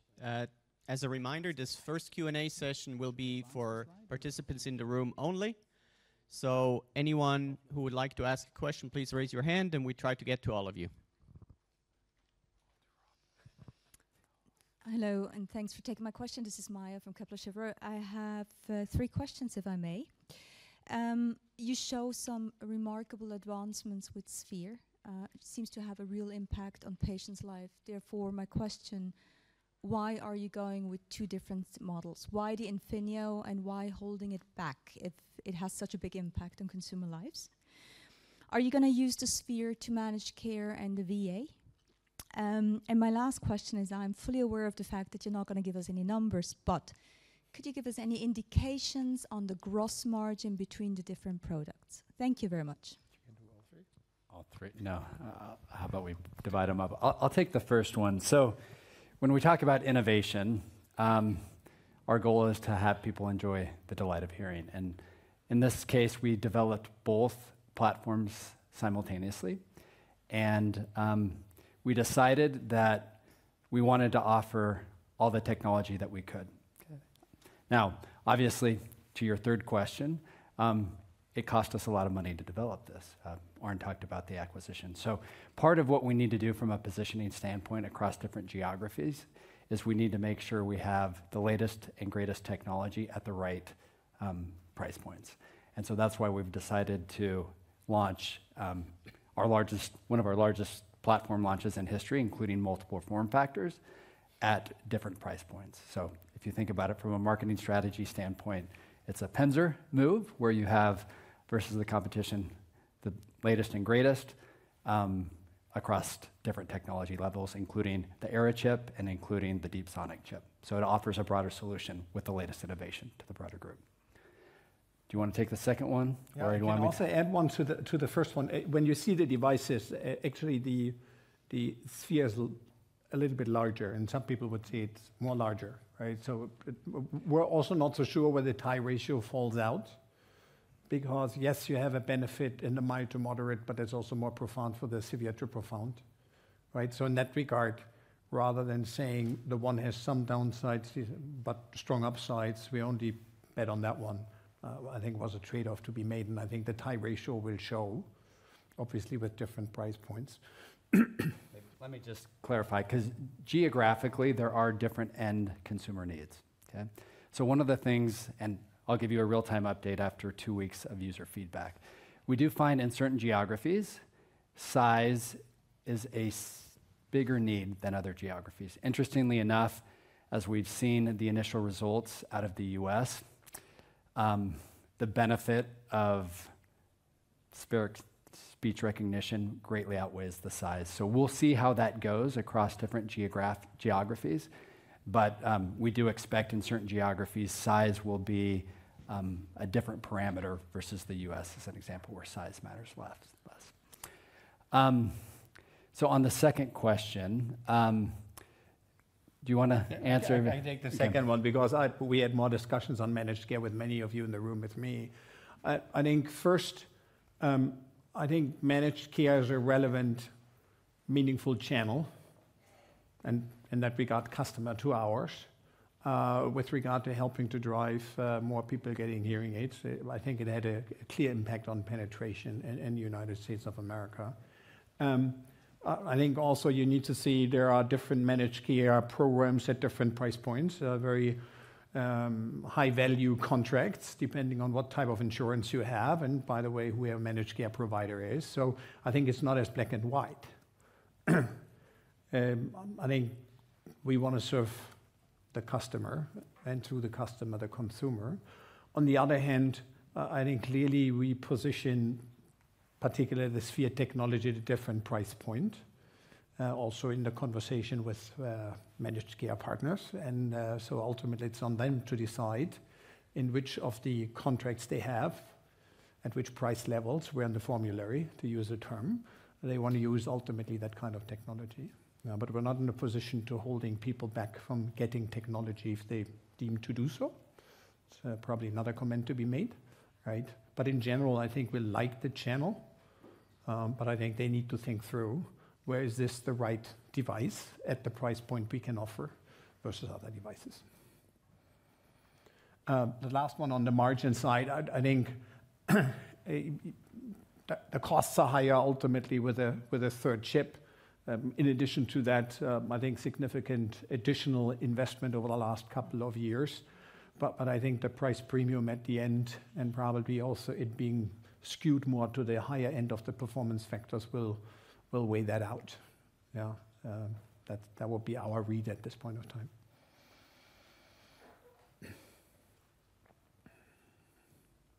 Thomas is the master. Hi, thank you for taking my questions. It's Marco here from Barclays. I just had one question on the VA.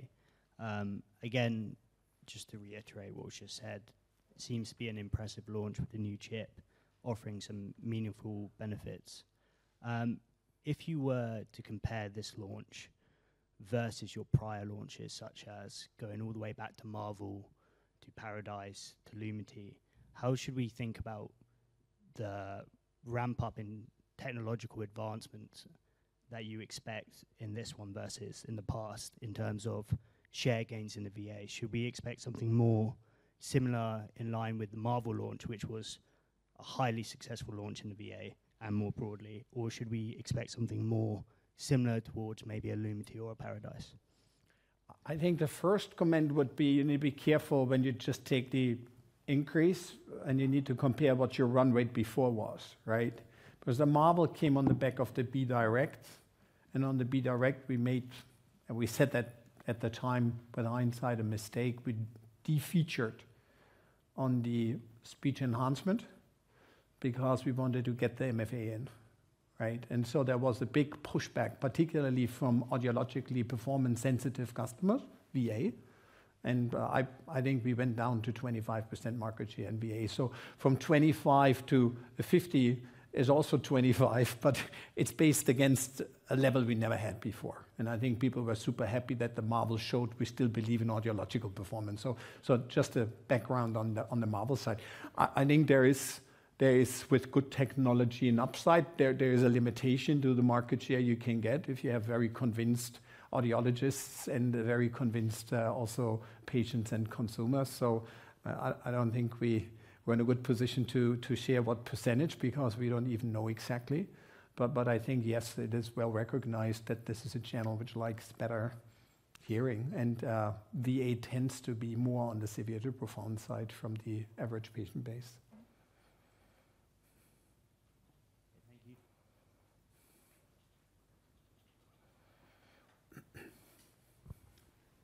Good morning, Urs Kunz from Research Partners. I have a question on battery consumption. If spheric speech clarity is on all the time, how long will the battery last? And then is that not somehow a drawback, or is there an automatic process that puts it on and off so I don't lose too much energy? Should I take this one? Sure. So the Sphere is designed to last for 16 hours a day. And in those 16 hours, you can do 5 hours of streaming. You can do 3 hours of being in the loudest environments where you really need that boost that the Deep Sonic is providing. And we usually, when we do the specs and the claims around that, we do these claims for years of use. So the 16 hours is really a conservative number. and it is going to be enough for most users for most of the times. And if you do need an extra charge, you can charge it for like 15 minutes, and then you get another 3 to 6 hours of battery life. So we don't see that the battery life is going to be very restrictive at all. And 2 additional comments to put that in perspective. When you analyze user behavior, which we can, because every hearing aid which gets back to an audiologist, we can read out what kind of environments and profiles were chosen. The 3 hours is the vast majority, so well above 95% of what people have as their normal time in noisy environments. The other one, to your question, it switches out automatically so that you're not having 5 hours of deep neural network and then you can't have hearing for the last 3 hours in the day. So there's a control mechanism.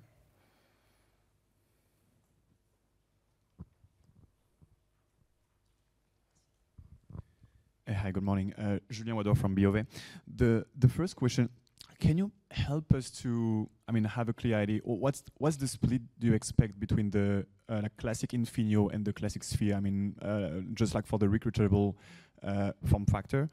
Then do we have any update from Costco? Maybe you were a bit more constructive on the full year results, and you have a new tech now. So could you envisage to put it in Costco? And third question about the DNN. Some of your competitors, they have already their third version of, let's say, like of this technology. You have real-time AI, but does it matter the way you train the device? And if it does, where are you where are you different versus them? And also, how long it would take for them to catch up? Thank you. All right. So why don't I take the split from a product perspective, and then we can decide how we break the rest up. So our original assumption going into this, based on end user data, was that we were going to have about 30% Sphere and 70% Infinio, based on the previous question about positioning and from a pricing perspective. It has been the inverse of that as we've launched in the US. So we'll see what steady state is, but the demand on Sphere has been significantly more than we anticipated with our initial market research. We'll see how that plays out across different geographies. Obviously, you have to remember the US is at higher tech levels as a proportion. Other geographies sell lower tech levels. So that answers part of the previous question too. So we'll see how it plays out, but we're using real-time market research to make sure that we're allocating appropriately. So just briefly on the large customer in the United States of America. So no update, nothing has changed relative to what I said 2 or 3 months ago. We are respectful with each other. And I think there's a good case to be made that eventually we come together in some shape or form. I think to your specific question with regard to the technology like Infinio and Sphere, I think on these kind of customer relationships, which are to a degree strategic, I don't think it's a matter of one product cycle. I think at the end of the day, I would be looking from their side, is this a credible company which can continue to evolve the technology? Are they serving me well? Do I feel they have a good reliability and elements like that? So in that regard, I don't think one particular product launch changes this dramatically. I think it's really more the experience they have and had with us, which will make a difference there.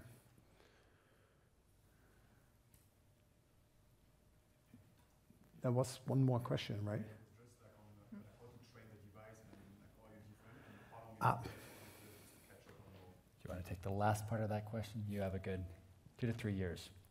We expect competition at some point. They have not disclosed the level of detail that we have just disclosed, and we've tried to keep it somewhat confidential at this point. Obviously, we're opening it up to you guys to see, but it takes a long time to get data. It takes a long time to get the right data. It takes a whole lot of time to figure out how you can miniaturize that, and it takes a whole lot of time to create a dedicated chip to do that. So I think if you hear AI, obviously you can deploy AI to many things, but as we were laying out, if you want to put it into the full stream of the signal, and that was what Rob showed, you need to pipe every piece of the signal in real time through. Not some adjustment or a little bit or I train the profile and whatever, and I don't want to be disrespectful in any shape or form, I'm just trying to explain the technical issue. Then you're going to get to the size of a chip we needed, right? So that's your first requirement. Secondarily, and that chip technology, if you need to do proprietary, we haven't seen anything on the market which can do this, and it's as small as we need, and the battery needs, so we had to go proprietary. So chip, 4 years.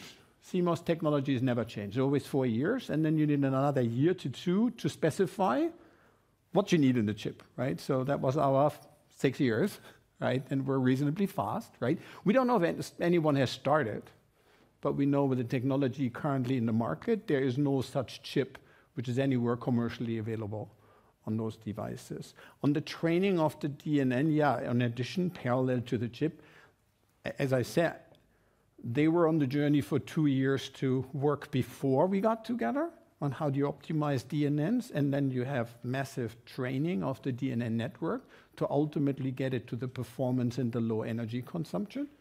So I think there's another work stream which needs to happen in parallel. You need to at scale train the DNN, right? So you can do that. Keep in mind, no matter if somebody is close or not so close, we have a pathway to continue to evolve our technology because we didn't stop training the DNN. It still gets trained every day, right? So in 2 years, you're going to see one which is more performant and may do a couple of other tricks. So we're feeling good right now.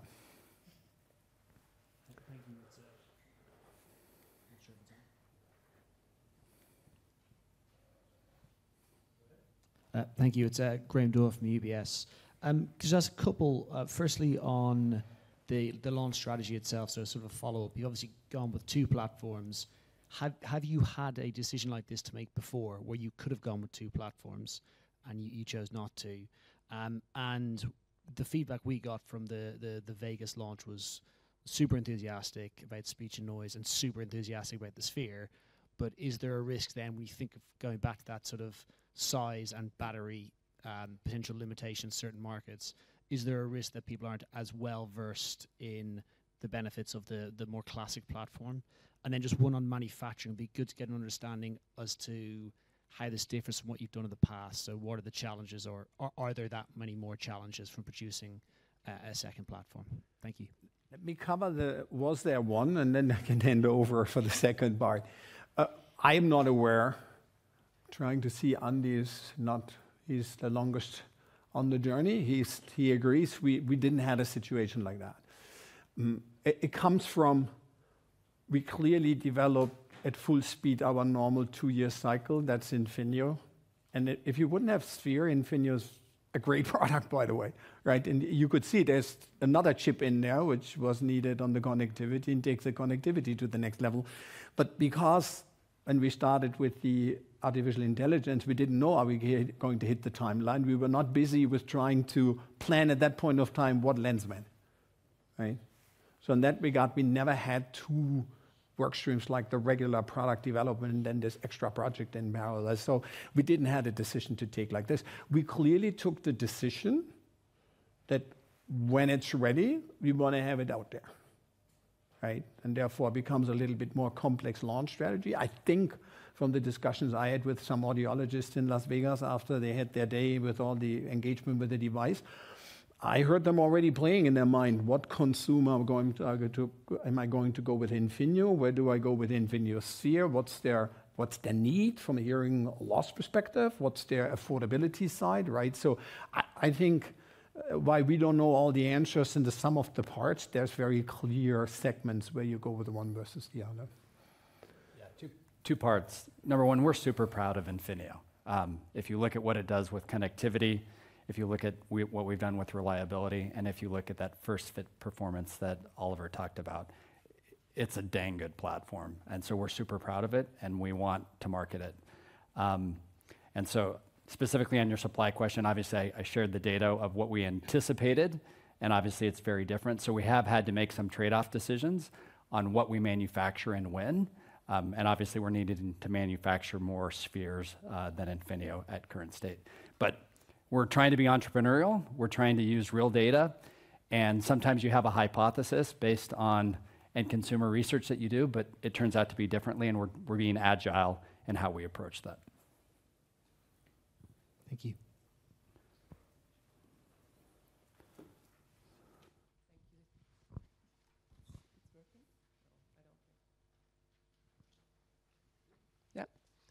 Thank you. It's Sandra from Octavian. I have a follow-up question on the Audeo Infinio. So how does this look like in terms of speech intelligibility compared to competitors? You showed some very nice data on slide 59 where you compare Audeo Sphere with competitors. Where on that graphic would the Audeo Infinio end up? So when we measure Lumity against competitors, we can see in terms of speech understanding with the 6.4 dB that we showed there, we are, I would say in a humble way, we're certainly on par. We are leading in some dimensions compared to competitors. And so the Infinio, in terms of the speech understanding, is not been a major step forward. The major steps were really on sound quality. But sometimes it's also difficult to separate what's speech understanding and noise versus sound quality. So we have people who have been wearing Sphere and they come back and they're really, really excited and they describe, for example, well, I can hear now if someone is walking behind me. I couldn't hear that before. That's not the Sphere, that's Infinio. So there's a lot of little nuances that the Infinio has improved in terms of sound performance that is not related to the Sphere. So then the Sphere is really on top of that. I think it's fair to say if we would have only shown you today Infinio and would have shown the data, it would be ahead of others in the sound performance and at the first time fit probably equal to the best or slightly better. Yeah. So it would be similar to a launch as you would have probably put in a Paradise or so just from the lift you got. It was a full project with everything we can optimize on the different elements. We had 2 different teams. Daniel Elfcan at ZKB. First question about the chipset size. I mean, your old one was 65 nanometers, I think. I mean, does it really matter? Or, I mean, your peers were mostly around 25, 28, to my knowledge. So where are you now with ERA? The first question. So the ERA, I think, is on 65. 40, excuse me, and on the Deep Sonic we are on 16. But I think your question is the right, does it really matter? I think when we looked at energy consumption, that power management, battery consumption, at the end of the day, reduction in size, reduction in nanometers obviously helps a lot to also reduce that. So the energy efficiency is greater if you have smaller nanometers. It's also reduction in size physically, but it also unlocks power efficiency improvements. Yeah, you have another benefit which plays out there when you look at the different node sizes.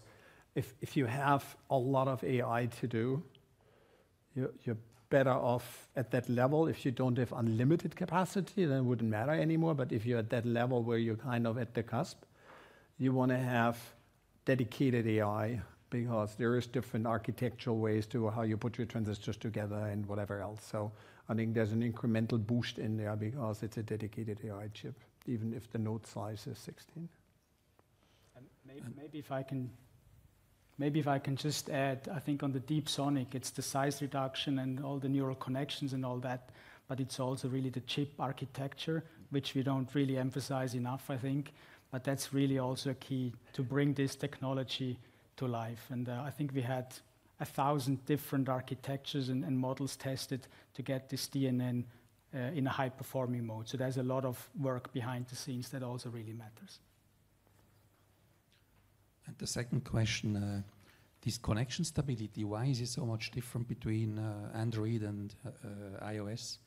I guess it's because of maybe limitation of Apple, or I don't know.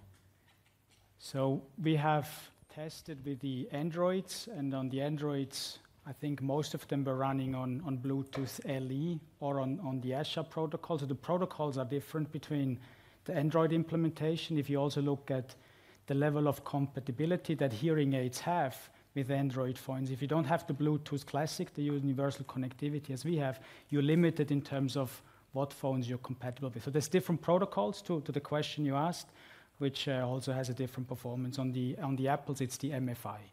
So there's a different protocol and has different pros and cons.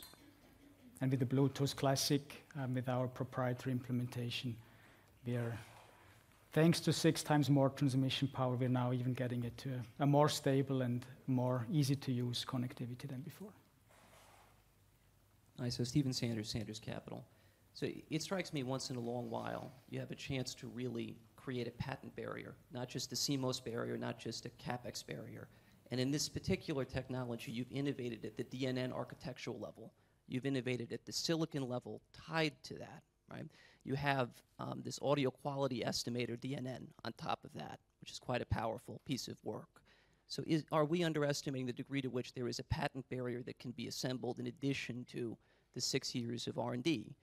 And then the second piece is on comfort, which is an important metric for Sphere. Clearly, we've done some studies. We've tried to see, can we really discern a difference? Does it matter to the consumer? To what degree can we feel confident that the comfort is something that people will say, gee, the trade-off is worth it, that I feel good about it? So I think you can take a look at our publications and you can see where our IP portfolio is. There's also things that you also don't put under intellectual property protection, right? And you keep proprietary. And we've done a combination of both of those is how I would frame it. You want to take the second question?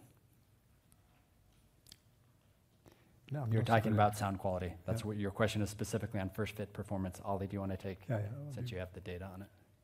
Sorry, can you repeat the question? Yeah, it was on both comfort for sound fit, but also on comfort in terms of the actual coupling against the ear mechanically, because this is a heavier device. So to what degree do we feel that we've surmounted that? The trade-off is attractive. Yeah, so the comfort more on the physical side. I mean, we have tested this product with a lot of consumers. We have a lot of clinical data.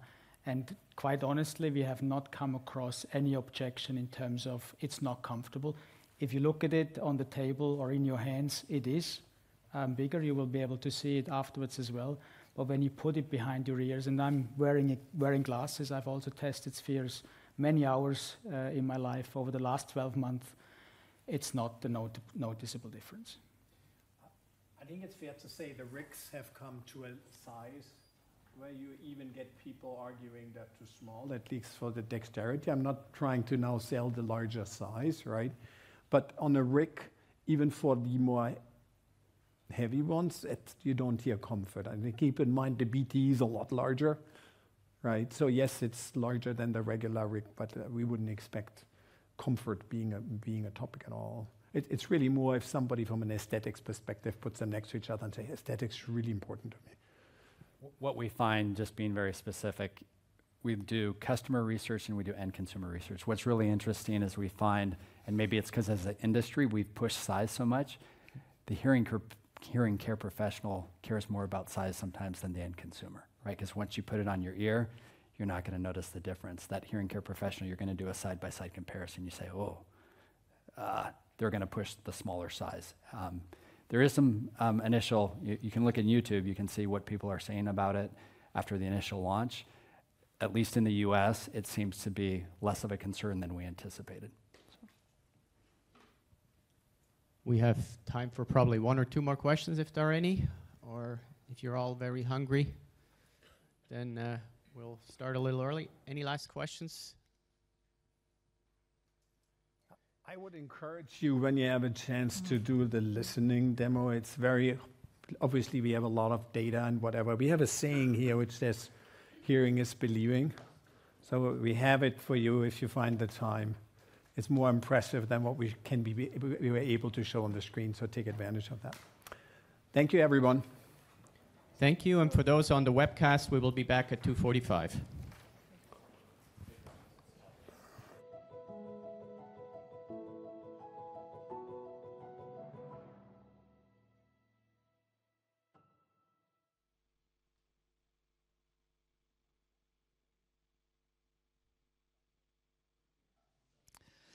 Hello, good afternoon, and welcome to the second part of our Capital Markets Day. So I hope that you had a really great lunch and that you were able to experience the product demo and also talk to our experts. If you haven't done so and you are not going on the factory tour, you still have the chance to experience the product demo after these presentations. So now it's my pleasure to introduce Oliver Lux to you. He is our Global Vice President for Audiological Care. And then after we will continue with the Sonova X business systems and all the benefits that this program or this actually generates for Sonova. And that will be presented by Lilika Beck, who is our new Global Vice President for the Consumer Hearing Business. And together with Arndt and also Lutger Althoff, they will give great insights in what we have to show you.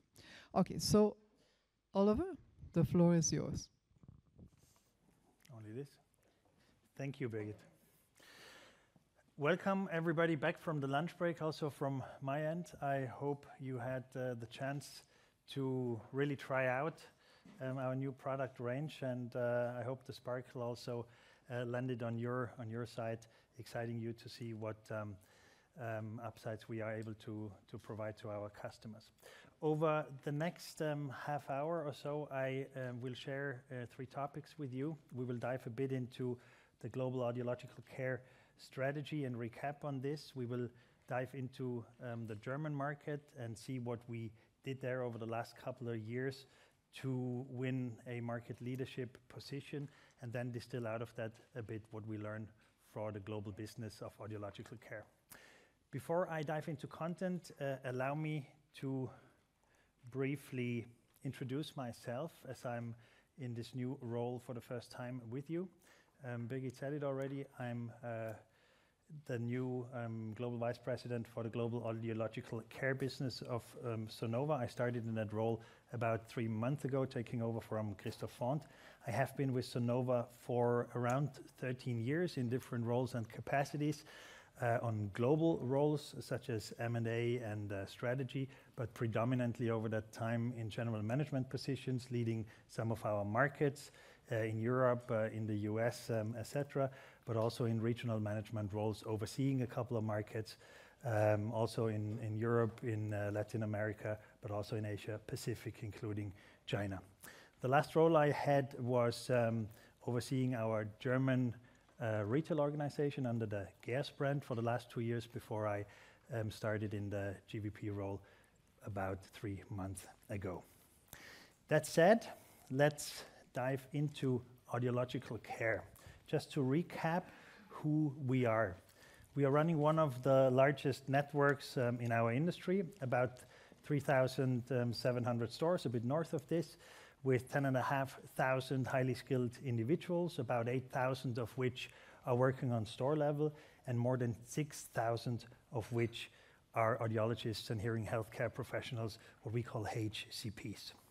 We are operating in 20 markets across the globe, and we are providing in all those markets best-in-class services and expertise with the technologically most advanced products, such as the ones that you saw this morning.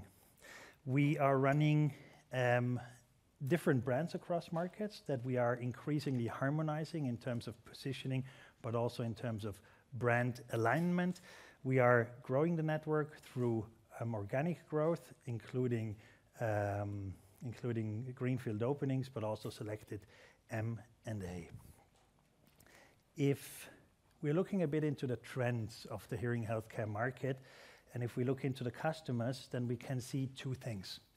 On one hand, there is a growing number of individuals growing into our cohort out of demographics. You know, in most of the industrial markets, about a third of the population in a couple of years will be 60 plus. And those individuals, the baby boomers, senior citizens, they come into our cohort of potential customers with a different background. They are more savvy in digital, they are active on social media, there is an active lifestyle, and well-being and healthcare is a very important topic in those individuals' lives. This leads to an opportunity to differentiate in the marketplace through medicalized services and offers around medicalized products for that cohort. Cost-effective, marketing and lead generation becomes a very competitive field and a very important driver of competitiveness in our field with that new target group, and retail brand awareness is increasingly important. And there is a third component to the hearing care trends, which is the hearing healthcare providers. Engaged audiologists, that's one of the key components to grow our business. They are a scarce resource in almost all of the markets. We have a lack of educated HCPs.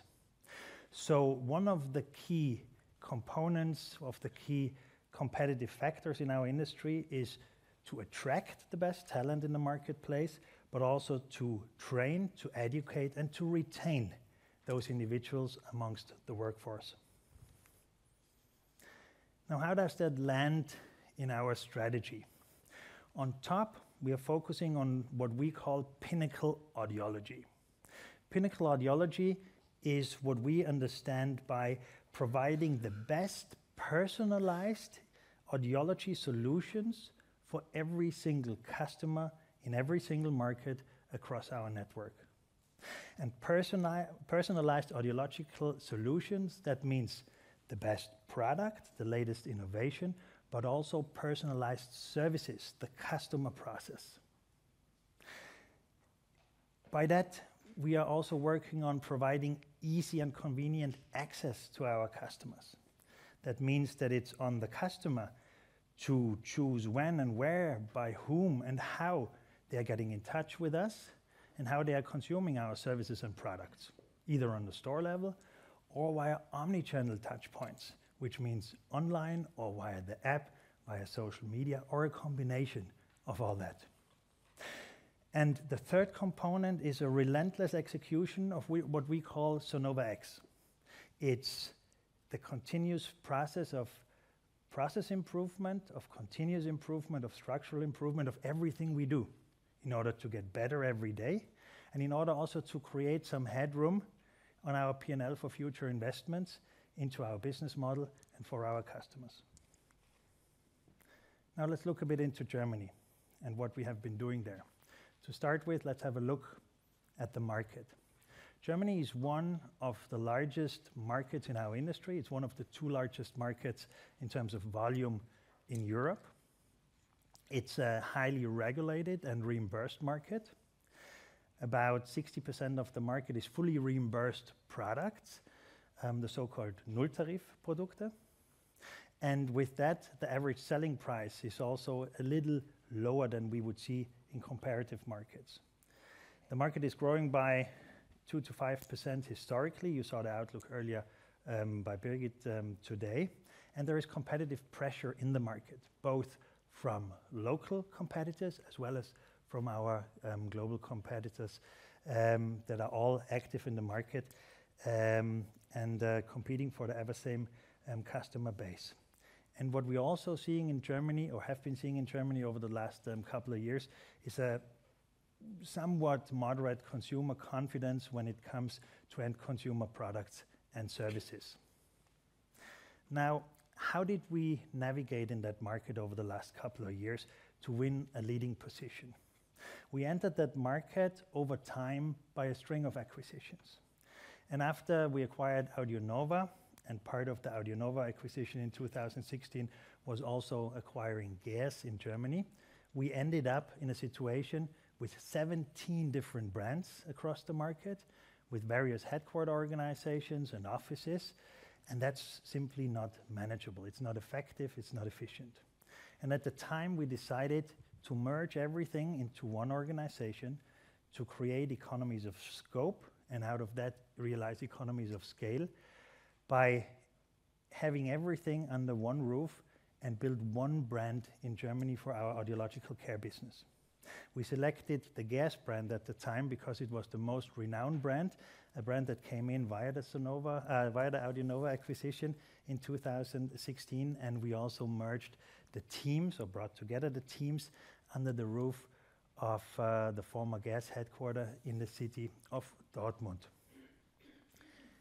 Leveraging economies of scale in to one brand frees up capacity. It frees up fund that you can reinvest into marketing and winning customers and creating brand awareness.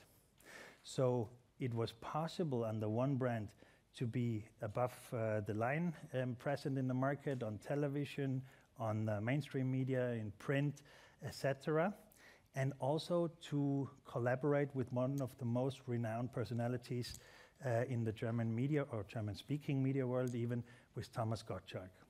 That combination to be continuously online, to be continuously on television and have a collaboration with somebody like Thomas Gottschalk led over time for Geers to catch up on brand awareness, to catch up also on consumer trust, and on aided ad recall, which is a very important thing if you think about lead generation. Now, having established a renowned brand, that's not the end of the story. It's the prerequisite to continuously attract customers into your network. It's also the muscle that you have to build these days around lead generation capabilities, and in that also about lead generation capabilities around an omni-channel environment. What does that mean? Typically, a hearing healthcare journey for a patient does not start necessarily anymore with a hearing test in a store or with a hearing test with an ENT. Very oftentimes, and we heard the example before from Oliver, people are realizing they don't hear well in a noisy environment. I know it myself, I have a mild hearing loss. It's very difficult to follow a conversation when you're, for example, in a bar or at a dinner conversation. It's very difficult. You have to lean forward, you have to concentrate, you're getting tired, you start to avoid those situations. In the beginning, you don't even know necessarily that you have a hearing loss. You just feel uncomfortable in that situation. Over time, you find out. And the triggering event can be what we call a relevant other, a friend, a spouse, a family member that is pointing out maybe it's something wrong with your hearing. Maybe you find out yourself. Maybe it's an ad that you see somewhere. So the journey might start wherever. It might be that you are coming to a practice of an ENT and do conduct that hearing test. It might be that you are just browsing the web and try to gain much more information online at Google, wherever. It might be that you see an ad of us somewhere on social media and then you make an online appointment with us to have a hearing test executed in one of our stores. So there's different starting points and there is different journeys across digital, but also traditional ways of reaching the customer that end up at the store level with an appointment. And in order to bundle the capabilities and in order to muscle up, we created something in Berlin a couple of years ago that we call the Lead Chain Factory. It's an in-house digital platform for online lead generation and qualification, as well as helping us to convert better across the funnel by pre-qualifying people and follow up through the entire sales funnel. This is also helping us to improve cost per leads and the customer lifetime value. And while building up that muscle, we are also working on expanding those capabilities into other markets, not only into Germany. So out of Berlin, where we have a team of around 150 highly skilled people, data architects, data engineers, online marketeers, customer engagement specialists, etc. We are rendering those services also into other European markets, as well as into the US market.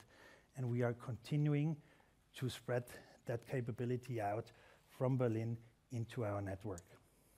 Now, if you have your brand built and your lead generation capabilities scaled up, people end up in your stores where the hearing healthcare test is executed and where the product is fitted eventually. Now, it's very, very important if you are operating hundreds, if not thousands of stores, that this is a very consistent experience for the customer. And that it's a very consistent experience, not only for that single one customer, but for every customer, every day, in every location, year in, year out. And we heard earlier today that experiencing the delight of hearing is of utmost importance. And we also heard earlier today that the first experience is incredibly crucial for everybody that is suffering from a hearing loss. And we designed something called the GERS hearing experience, das GERS Hörerlebnis, which at the end of the day means that we are bringing situations into every store, and we can sort of we can make those situations experienced by all our customers, be it a bar situation, be it a dinner conversation, be it a concert, where you can immediately, during the first appointment, experience the upside, the delight, the power of a hearing instrument. And we developed something also in our store concept, and we developed it out of our World of Hearing flagship store concept, which is the experience room, where also the relevant others, so spouses, friends, etc., that might be a facilitator for you to move into really using a hearing solution, can not only see you experience that, but they can also experience the situation, how it feels for somebody impacted with a hearing loss in those situations, suffering from that hearing loss. So also for them, we make it an experience, and that is very, very important also in the social interaction within a family or a social group. There's also another component to the GERS Hörerlebnis, to the hearing experience in-store processes. It's very clear, it's clearly structured.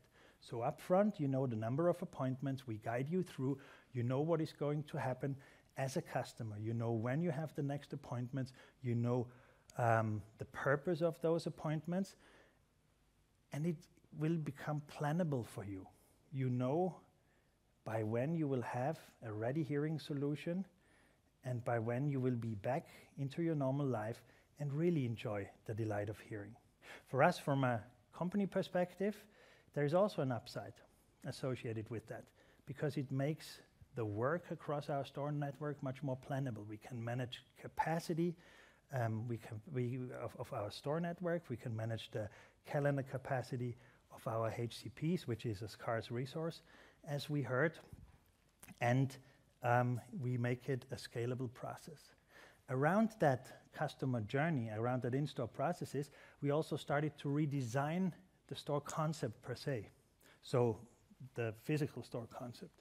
We were leveraging components out of our flagship stores, World of Hearing, into the normal store concept. I already touched the example of the experience room, but also other components, and we made it a new standard. And we are just in the process of scaling that store standard for the first time into all the new openings that we're doing across markets within Sonova Audiological Care. So we have the brand, the lead generation, the in-store process, and the store. There's one incredibly important success factor, if you will, missing, the secret sauce to make all that happen. We're a people business. Without highly educated and engaged employees, without highly educated and engaged hearing healthcare professionals, none of that works. And there is not enough of those individuals, neither in Germany nor in most of the other markets we are operating in. So yes, of course, we have to attract them in the first place, and sometimes, and we don't want that, but sometimes also winning from competition. But eventually, and that's why we founded the GERS Academy in Germany, we have to educate our own audiologists. We have to attract the best talent and educate audiologists, and also participate as an industry player, as one of the largest industry players, in leveling up the number of audiologists in a given market, in that case in Germany, in order to grow not only our business but also the market. We have an ever-growing number of audiologists that we are having out of that academy. Last year, 250 graduates.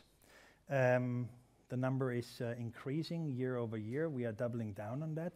Just 2 or 3 weeks ago, we had another 31 audiologists successfully graduating from the academy.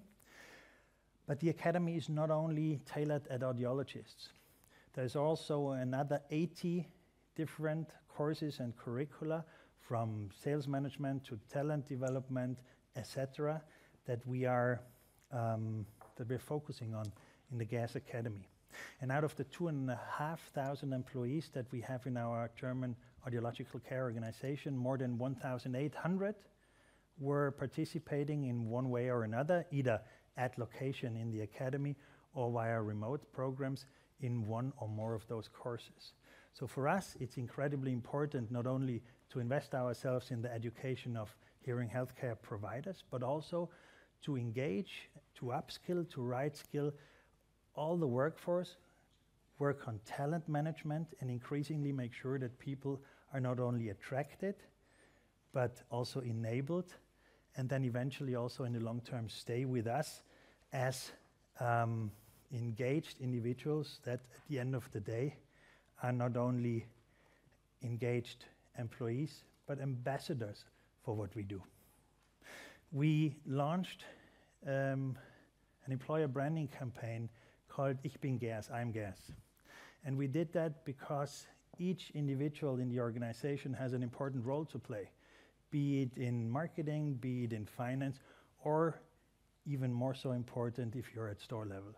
Because every employee on store level is rendering every day what we call pinnacle audiology. And every day, they are our ambassadors. They make the magic happen to put the hearing instrument on the ear, to provide that unique experience, to excite our customers of what we do, and to make sure that people are not only buying at Sonova Audiological Care or in Germany at Gas, but that they stay with us for a customer lifetime, ideally. And that's why we also called audiological care not Sonova Retail, because we care for those individuals and we want to be part of their hearing healthcare journey for a lifetime. So if we look back, what were the ingredients in order to lead to a market leadership position in Germany? It all starts with the governance model and the leadership team, focus on the big impact initiatives, but also, and I said that on the strategy slide, relentlessly focus on continuous improvement, applying our Sonova X toolbox, because that is not only making you better as you go, it also frees up funds that you can reinvest in other initiatives that you will need along the way. It's all about customer engagement, brand in-store excellence, store concept, but also consumer access, including funnel management. Of course, also the growth initiatives, from network expansion, from greenfield openings to bolt-on acquisitions, to the omni-channel journey, but also, and we heard a lot about that this morning, it's about latest technology, product, and pricing. And last but not least, as I like to call it, the best team wins. It's all about the people that are working with us, that are working in our stores, and that are making the magic happen day in, day out in every store for every customer. So that means, again, attract, enable, and retain the best talents in the industry. What can we learn out of that for our global audiological care business? We will continue to build a global business and harmonize brands and the positioning across the markets. We will continue to engage employees, and we will continue to double down on investments in training and retaining those talents, especially audiologists. Pinnacle audiology. So the store concept, again, the customer experience and the product is key and will be and remain to be on top of things in our positioning, and that is very much what and who we are.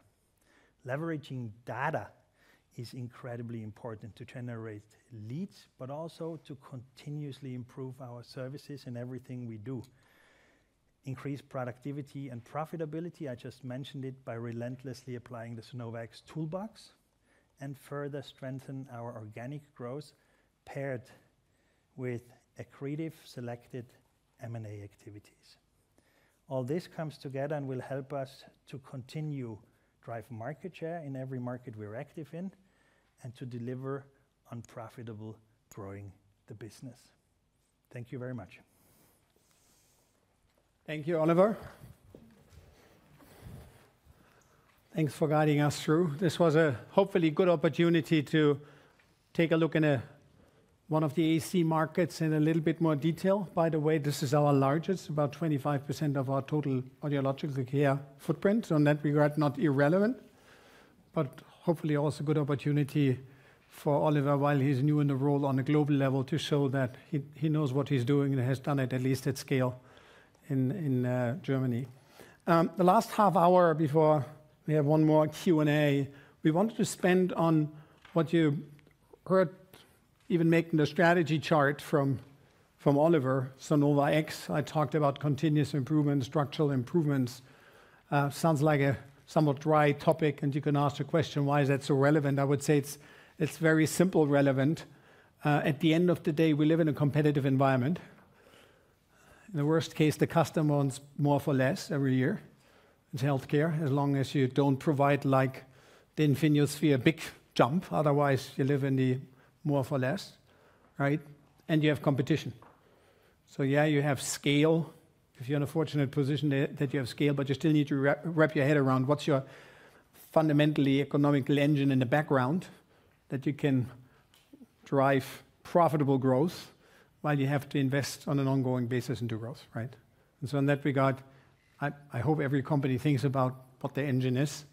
Ours, we call it Sonova X. And while you hear that in all of our presentations over the last couple of years, we thought it'll be helpful for 30 minutes to take your time and share, an overview, but secondarily, share a couple of specific examples which may bring it closer to the one who is not that close to how do you drive efficiency at scale, that you at least see 2 or 3 examples, say, yeah, that makes sense.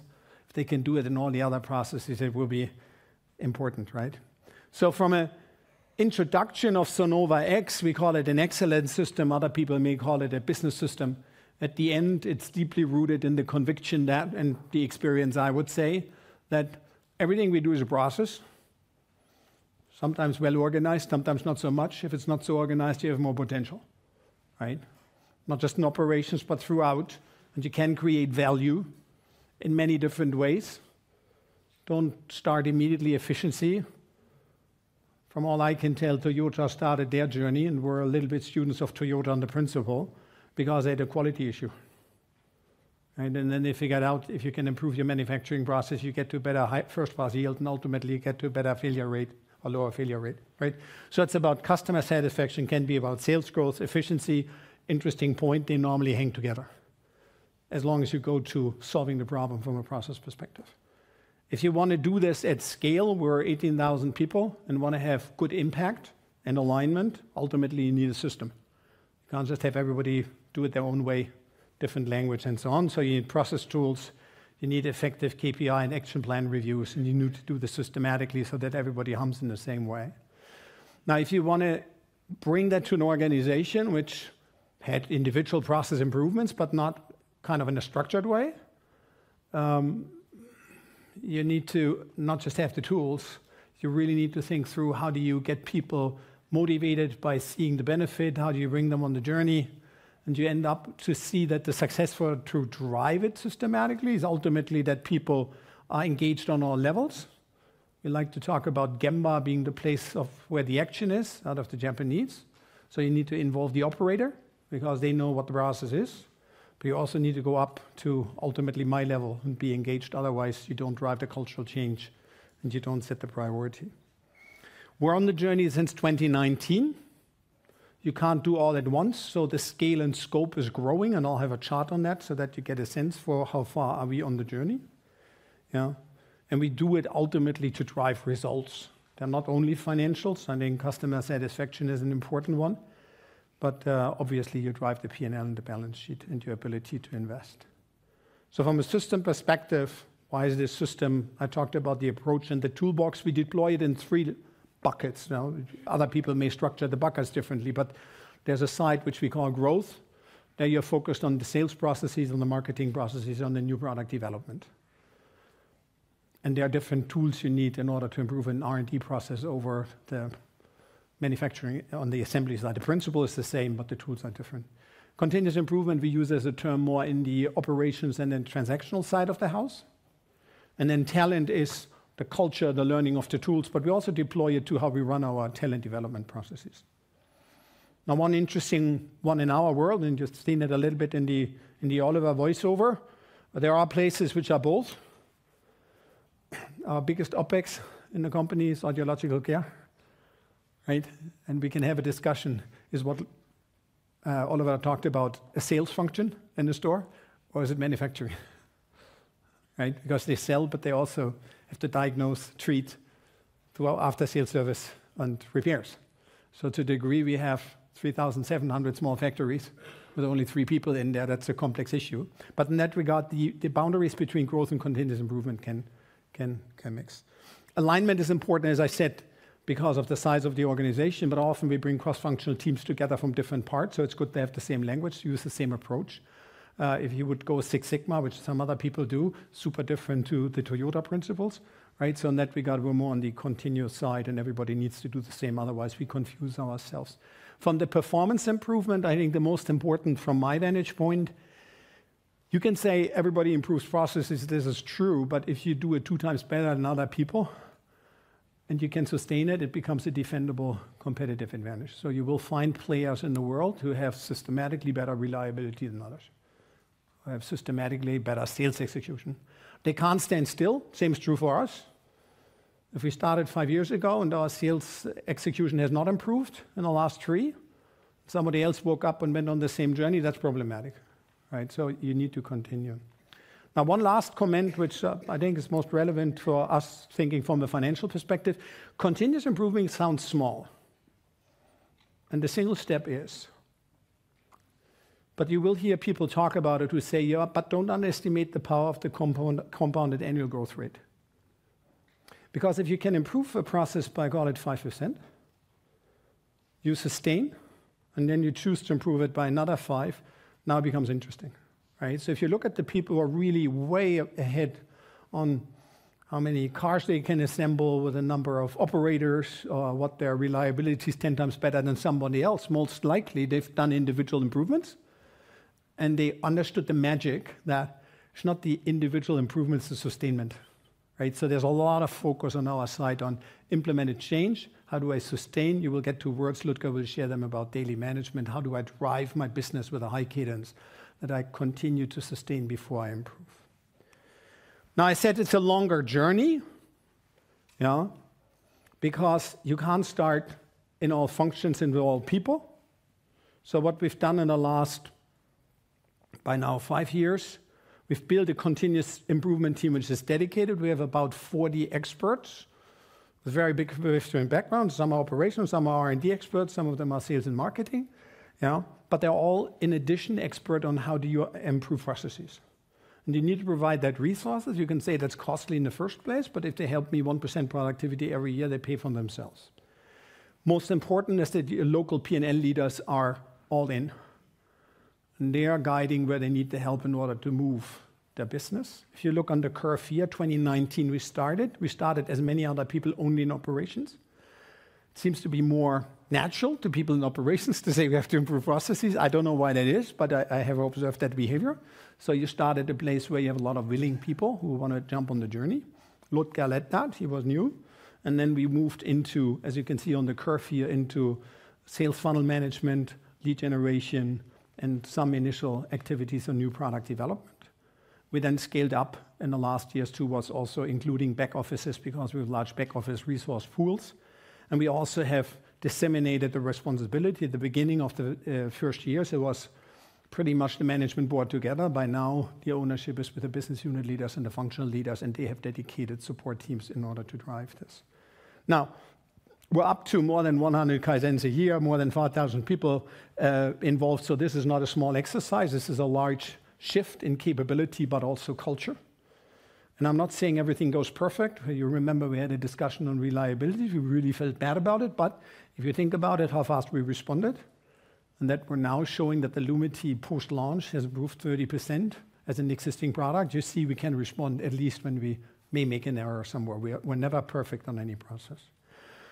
A couple of high-level results, and because we're so broad, I can bring many examples. I picked a couple of ones which are kind of relevant for you to get a sense on how much can you get in a year or two. If you go to the growth side, these are real numbers out of our world. On the growth side, time for effective customer care, which is in Oliver's world in audiological care, where we're helping through calendar management and better in-store management to drive more sales time for the audiologist. Keep in mind, they're a scarce resource. After 2 years in the pilot stores, we're up 10% of the available time for sales appointments, right? You can argue cost, you can argue that's an opportunity from growth because it's a scarce resource. You look on predictability in product launches, the consumer hearing business now 2 years with us on their journey. They were always 3 to 4 months delayed. Last year, we hit all developments on time. One was a couple of months ahead. You know? If you go to continuous improvement, Ludger on the manufacturing side will share the labor productivity on-time delivery. We also deployed the working capital, significant improvements in DSO, in particular payables. You can see in the last 3 years, we've increased our payables, which is a good guy for us, by 75%. And then on the talent side, I said it's partially the training, but it's also partially improvement of the processes, in particular in talent management. Voluntary attrition in Oliver's world went from 12% to just 7% in the audiological care, which is a huge number. If you know you have scarce resources, secondarily, you do struggle with stores which you can't staff because somebody left, right? That's immediately a growth problem. Yeah. I want to point to one more. This whole works from culture if everybody understands and is on board. It also gives a benefit towards internal fill. We have 67% of the people we promote from within. I remember 5 years ago that was below 50. 67 is a good number. But I wanted to point out that Oliver, who was on stage together with Lika, was later on stage, are the first management board members we promoted from within in the last probably 8 years, 10 years. And it shows you that we're building from the bottom up. We had the 67 for a couple of years. But you can easily see if somebody understands what we're doing and they're ready for this step, it's more appropriate. You have the people faster and you can retire risks when you bring people from the outside if you can do from within. So that was the overview. I want to ask Ludger to come up to go deeper on the operation side, and then Lelika will share examples on the growth from her Canada time. Many thanks, Arndt. Before I go into the continuous improvement in operations and what we achieved over the last 6 years and where we are really proud of, let me introduce myself first. Name is Ludger Althoff. I joined 2019, beginning of 2019, as head of operations, Sonova. And as the head of operations, I'm responsible as well for continuous improvement. And when you look at the career of the last 23 years, it was either in companies which have a well-established continuous improvement system or are on the way to establish it. So this is something where I'm really passionate about. And the passion really started even before that time frame. At the time before, I was working for Colfax Corporation, and they sent me to the Danaher University in 1994, 30 years ago, where I was educated on the theory of continuous improvement. I had no clue before, but then I had the pleasure to go on a shop floor on a co-located company, and this was a life-changing experience. When I went there, there was one assembly person which came to me, grabbed my arm, pulled me into the area where he was working at, and said, "Look, we did so many improvements with my help and my work and all the colleagues, and like here's the material coming in, there's coming out, and here's the fixtures. That's what I did." He was so proud about what he was doing. I said, "Wow, let's check if the other ones have the same mentality." And all of a sudden, I asked a couple of more people. They all came up with the same experience, and they all said, "Well, you know, this is such a great company. They were so engaged." That I said, well, to myself, I want to run a company like that. And that got me started. So this is all about what Sonova Excellence is. It's about people and process. People, process, culture, which we are establishing in this company to make sure we are never happy with what we achieved so far. We can improve, whatever it is, we can improve more and more. From here, let's go into two examples on where we have made significant step forward. And by the way, continuous improvement by itself says we are never done. It's a journey. So you always find more and more potential. As more you go, as more potential you find. First example, on time to customer request. It's to customer request date. It's not to promise date. When I started here in 2019, we were managing ourselves to promise date. That means whatever we told the customers when they get their parts, they had to take it. That means sometimes it was too long. It drove not really the customer happiness, especially when the end customer, whoever the patient is, I mean, as a patient or a person which has got a hearing loss and is waiting for their hearing instrument, they had to wait long time, and that's where we said, look, we need to get more in terms of getting to adequate lead times and see whatever the customer, whatever the hearing care professional and or the surgeon has scheduled as a meeting with the patient and or customer to match ourselves against, which is then a customer request date. Not all the time the customer is telling us what their really request is, but then we have a market lead time against that one. And this market lead time is a market lead time which we said, well, we have to be a bit better than the competitor. And that's what we are driving for. And based on that one, we drove the improvements we said from the 80% to the 93%. But, you know, when you look at the first 6 months, we had to educate our troops to what is the difference between the promise date and the request date.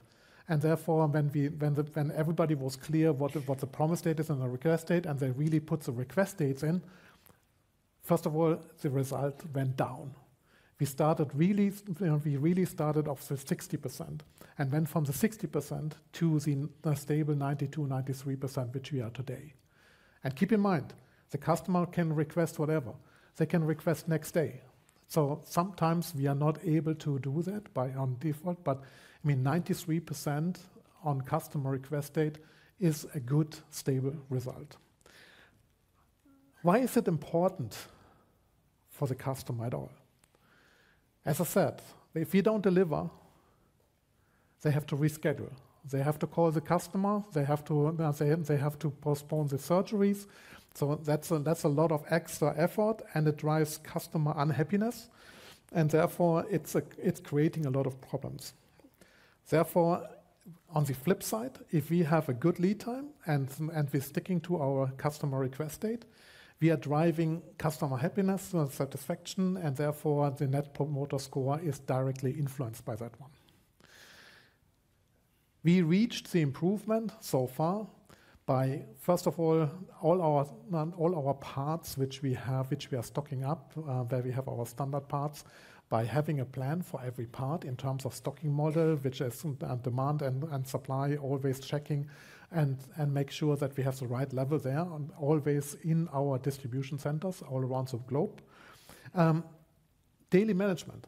Daily management is something you will see later on when, for the ones which have signed up for the factory tour, this is something where we are daily checking on.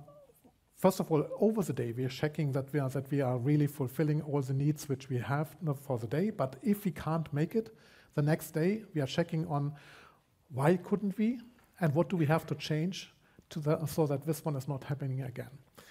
And then the optimization of the replenishment. While most of the systems, the computer systems, are based on forecast, whatever forecast is in the system, we say we do an automatic replenishment. Whatever gets sold get automatically replenished. In a so-called Kanban system, in a min-max, I mean, there's a lot of pull systems which you can think about, so that there's an automatic replenishment behind. Now let's go to the second example. Second example is productivity.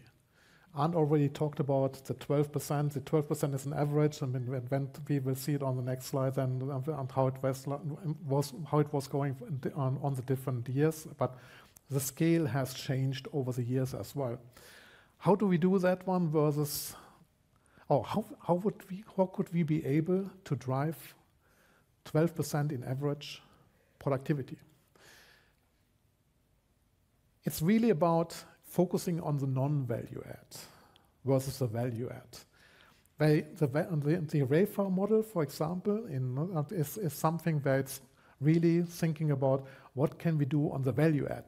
But the value add, and there are a lot of statistics out there, is really only 5 to 10% of what we are doing in the available hours. If you improve on the 5 to 10%, even 10%, you only have a 1% improvement for the company. There's far more if you concentrate on the non-value add. And there's two types of non-value add. One is about the necessary. I give you an example on the necessary one. That's about the reporting, maintaining a quality management system.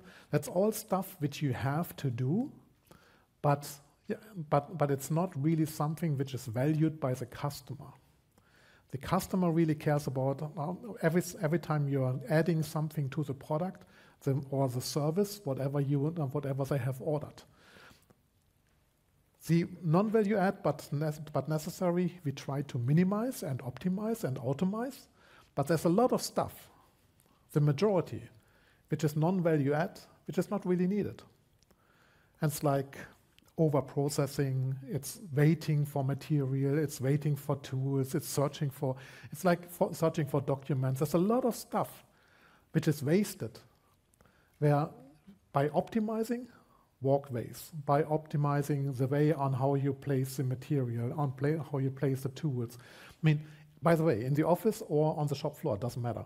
That's where you get a lot of savings through on the product and a lot of productivity improvements by thinking through the process on what is really necessary and what is not, and how do I serve this workplace the best. How do I find that all? How do I find the improvement? I go there where the work is happening. We call it go to Gemba. Go to Gemba is wherever the work takes place. Go there, observe, see, ask questions, talk to the individuals, and involve them. When you involve them, they come up with a lot of ideas. They tell you, I don't know why I do it. Can you ask? Can you see who is? And then if you just stop it, what happens? So it's a lot of things which you can do together with the employees which are working in the process here. And of course,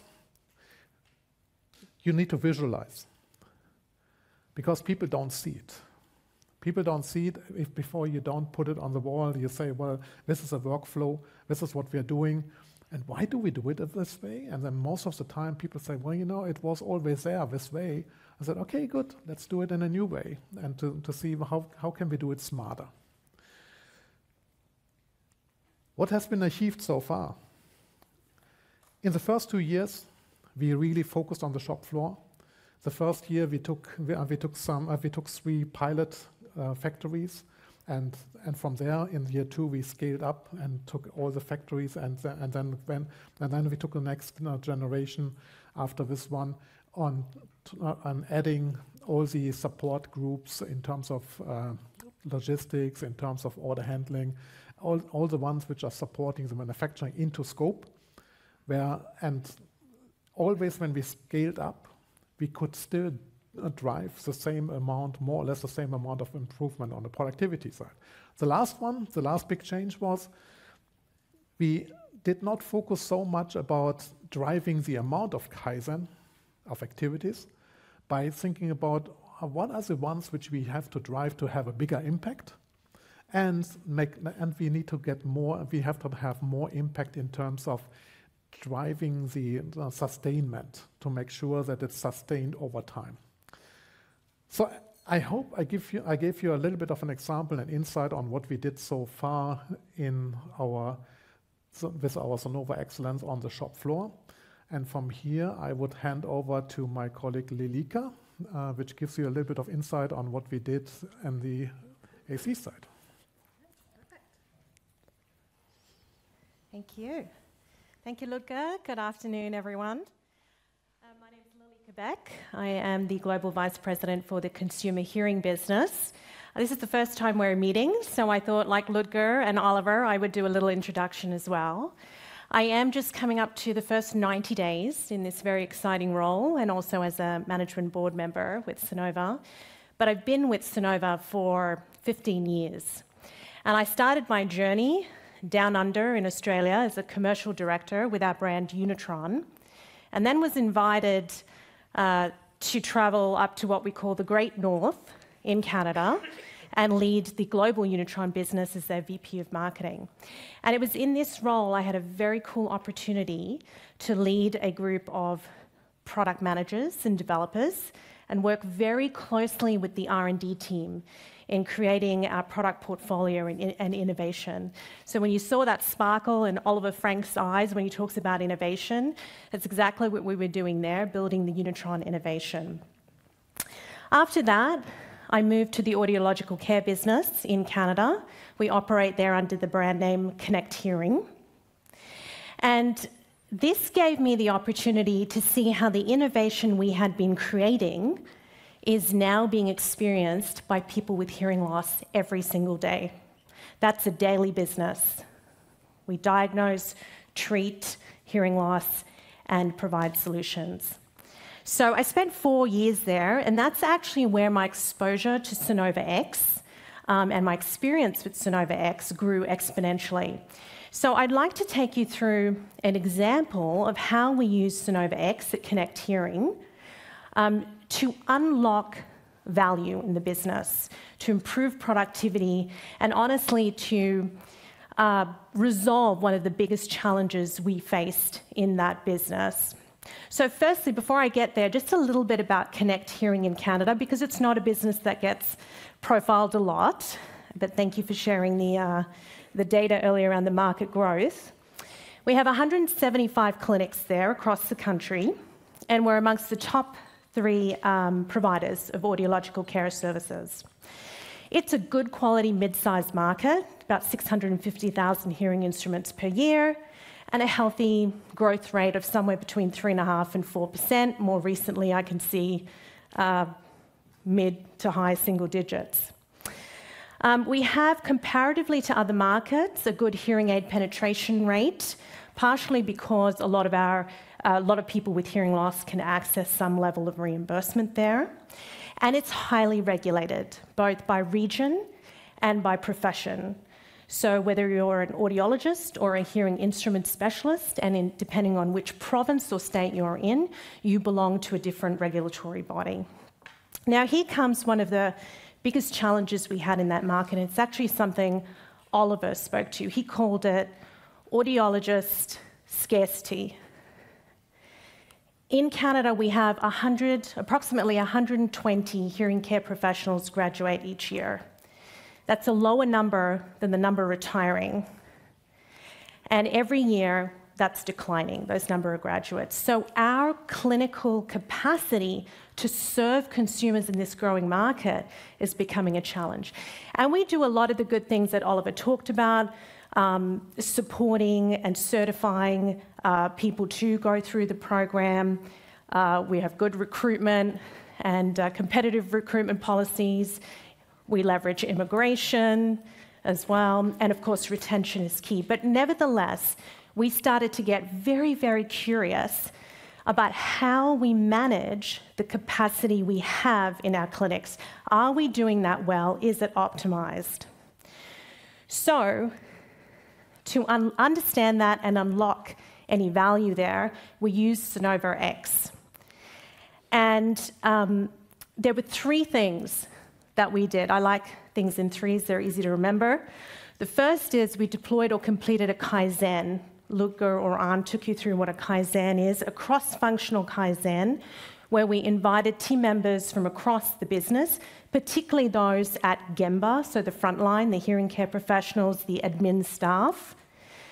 And what we learned at that Kaizen is our clinic calendars, although they look similar across the clinics in terms of the type of activities, there was actually a very low level of standardized work.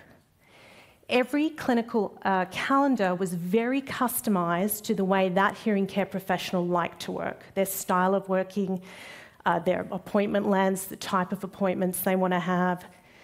And as a consequence, it was also very reliant on their ability or capability on how to manage their time effectively. So one of the key outcomes was to create a standardized calendar. Now, what does standardized mean? It certainly doesn't mean one size fits all. I respect the different profiles of people and hearing care professionals we have. So we did a level of segmentation. And if you think about it, you've got hearing care professionals who are graduates, who need more time for a hearing test. And then you've got those who are very tenured, maybe running an established clinic, who can diagnose and prescribe within 60 minutes. So we created 4 different calendar templates and deployed them. After deploying this, we needed to empower our teams with a way to manage what we've deployed, to measure themselves against their goals. So we gave our clinical teams and their managers a daily dashboard where they could see how time was being used across different clinics and different regions. And this really informed some very good quality business decisions, particularly around workforce planning. Do I need to amp up capacity here? Does this clinic maybe need to go part-time over a period of time? So the managers now were empowered to use this data to make business decisions. And finally, this data was very useful for our marketing team, and this was the first time this had happened at Audiological Care. So our marketing team could now see in real time which clinics had free capacity. And in a country like Canada, where a lot of our leads come through digital marketing, they were able to power up their investment or power down by region in order to drive leads where we had capacity. So this standardized calendar management really was an enabler for growth. Now, outside of understanding how do we use our time and use it well, we also were very interested in acquiring capacity. In Canada, M&A is a big part of the strategy for many good reasons, including a large footprint of independent but maturing clinics. But we also know when you acquire a clinic, you acquire a customer database and you acquire a trained hearing care professional. And in this market, that was very, very important, or is very important. So just a little highlight around our M&A, particularly in a city called Toronto. The project was called Project Raptor, which at the time, if you're a basketball fan, was named after the basketball team who had just won the NBA. And Toronto is a very interesting region because it has good population growth, above average selling prices, and is a pretty competitive market in terms of recruitment. So together, that focus on how do we optimize our time, how do we acquire capacity, contributed to a pretty good picture over the 4 years that I was there at Connect Hearing. We grew our market share to 10%. We had best-in-class capacity management amongst audiological care. Oliver will, I'm sure, back me up when he looks at the list. Canada was right up there with how we optimized our time in clinic. Our average selling price grew at a 4% CAGR.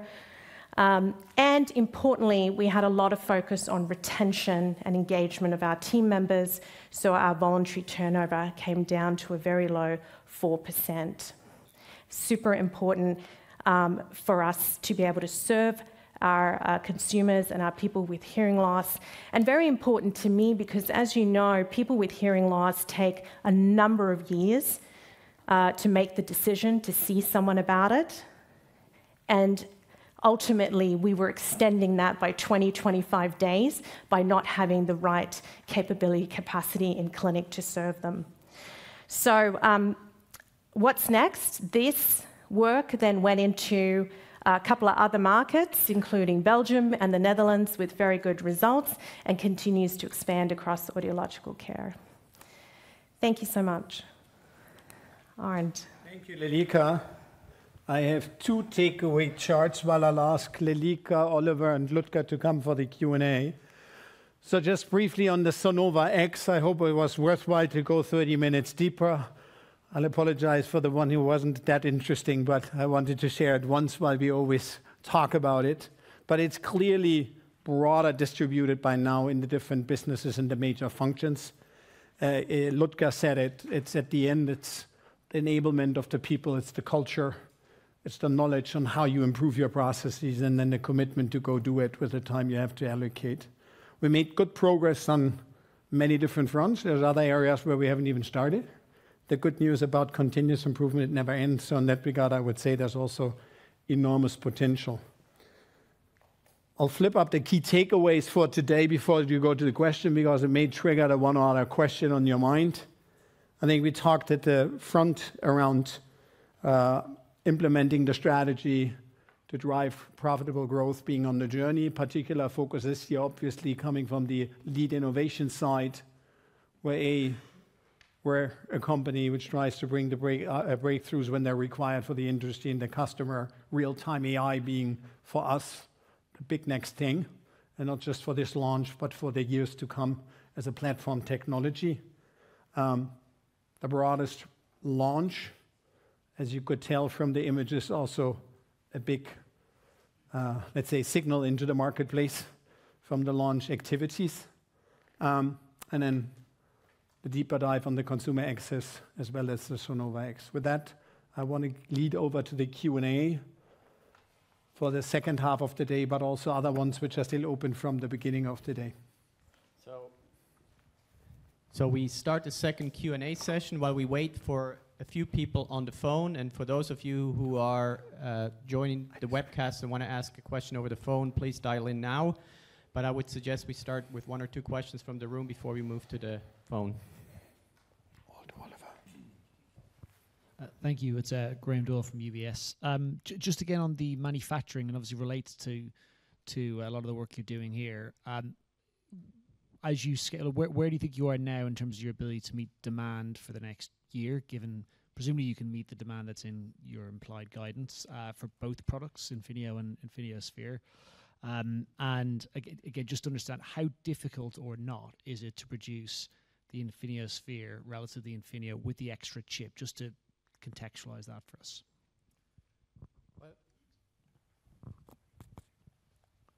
Can you hear me? Yeah. Okay, good. So the complexity of manufacturing is not very different to the ones which we have before. I mean, there's one step extra which we have to do. I mean, there's more components which have to be added. There's a little bit more work, but it's not that it's a complete new process on how we are manufacturing them. The scaling up is, well, we have room for scaling up, but I mean, at a certain point when it's exceeding the volume, then we of course have to have a step change and have to do a lot of investment. But that's what we are looking in right now, and it's really dependent on how much is the Infinio versus the Sphere. We said in the beginning, and I mean, we had different assumptions that we had 70% Infinio, 30% Sphere. Now what we see now with the US, it's completely opposite. So that's where we have to flip from one to the other, which is a different. Where there's a difference in electronics, the one has a one chip more. We can't just shift from one to the other. So there's a little bit of a delay, and that's why we are running a little bit behind. But in principle, we have enough capacity right now to fulfill this year for sure. And then I hope there's far more growth coming into next year. And then we think about that one when during the budget phase and what we have to invest to go forward. The last sentence is the hope of every operations leader in the world. So that's to translate it on timeline. I think the first couple of weeks are not easy given the mix shifts and also the ramp up. But for the guidance and some on top, we have clear line of sight on the capacity side. Then we have a few people waiting to ask question over the phone. So, operator, why don't you put in the first question, please? The first question comes from Robert Davies from Morgan Stanley. Please go ahead. Yes, thanks for taking my questions. I had a few. One was just on the slowdown you called out in the managed care segment. I just wondered if you could give us a bit more color in terms of what's going on there, in terms of sort of price and volume dynamics. That was my first one. The second question was on the comments you made in terms of the size issue on the new hearing aid product, and actually it not really being much of a pushback in the US markets. Which regions or countries do you expect that to be more of a problem? And then the final one was just on that mix issue between the Infinio and the Sphere. How is that? What's the sort of price differential? Just, you don't have to give us up the numbers, obviously, but just in terms of sort of magnitude, is it sort of a 10% difference, a 50% difference? Just can you give us some sense of where the two would sit on the value chain? Thank you.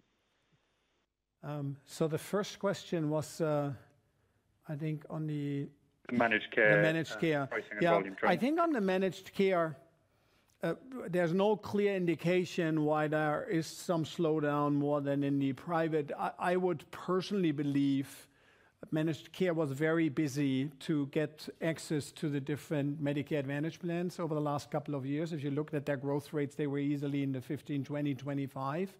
And for me, that was a signal that they were making the service available to more and more patients who didn't have access yet. And I think we're now getting into the world where most of these managed care advantage plans, Medicare Advantage plans are penetrated, and then with it, the curve will become more normal to the regular growth rate. So that I think that's the magic there. I wouldn't read too much into it from different strategies of different manufacturers. I don't think that moves the needle significantly there. I think from the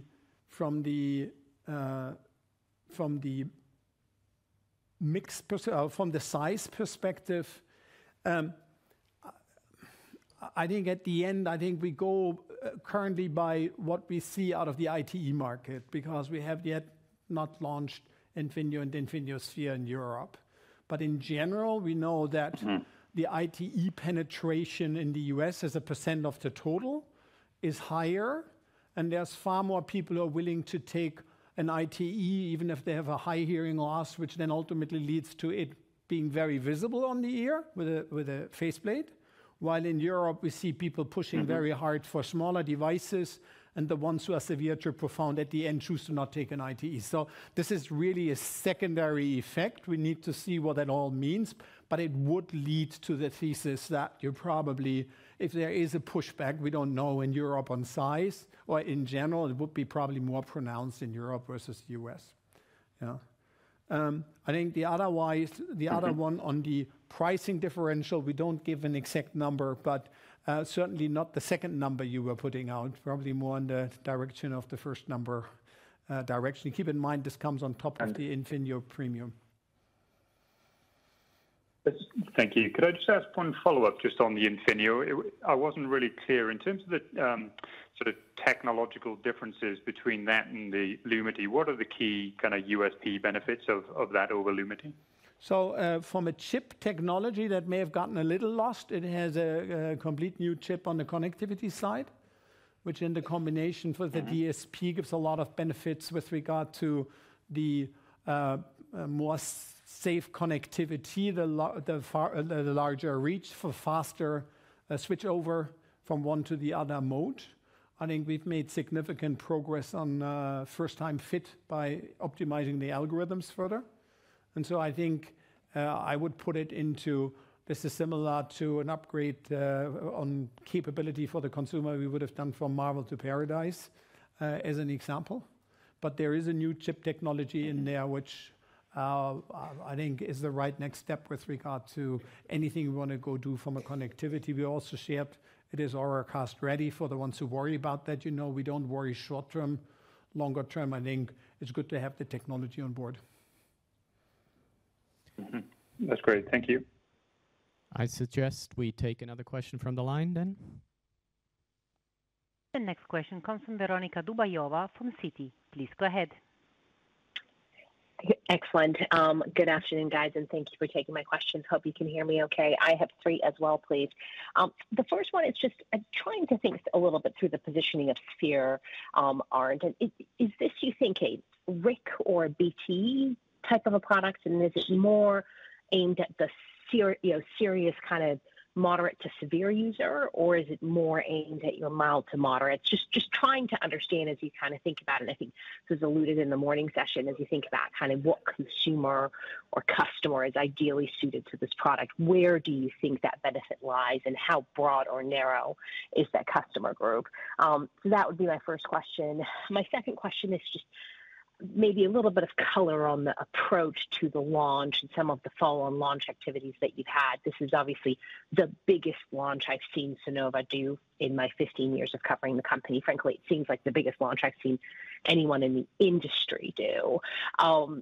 Just would love to understand kind of your rationale for that, and how is this different? And as you think about the sort of breadth and depth of the launch, does that translate into a different ramp up, into different customer feedback, into more discounting or less discounting as you start selling the product?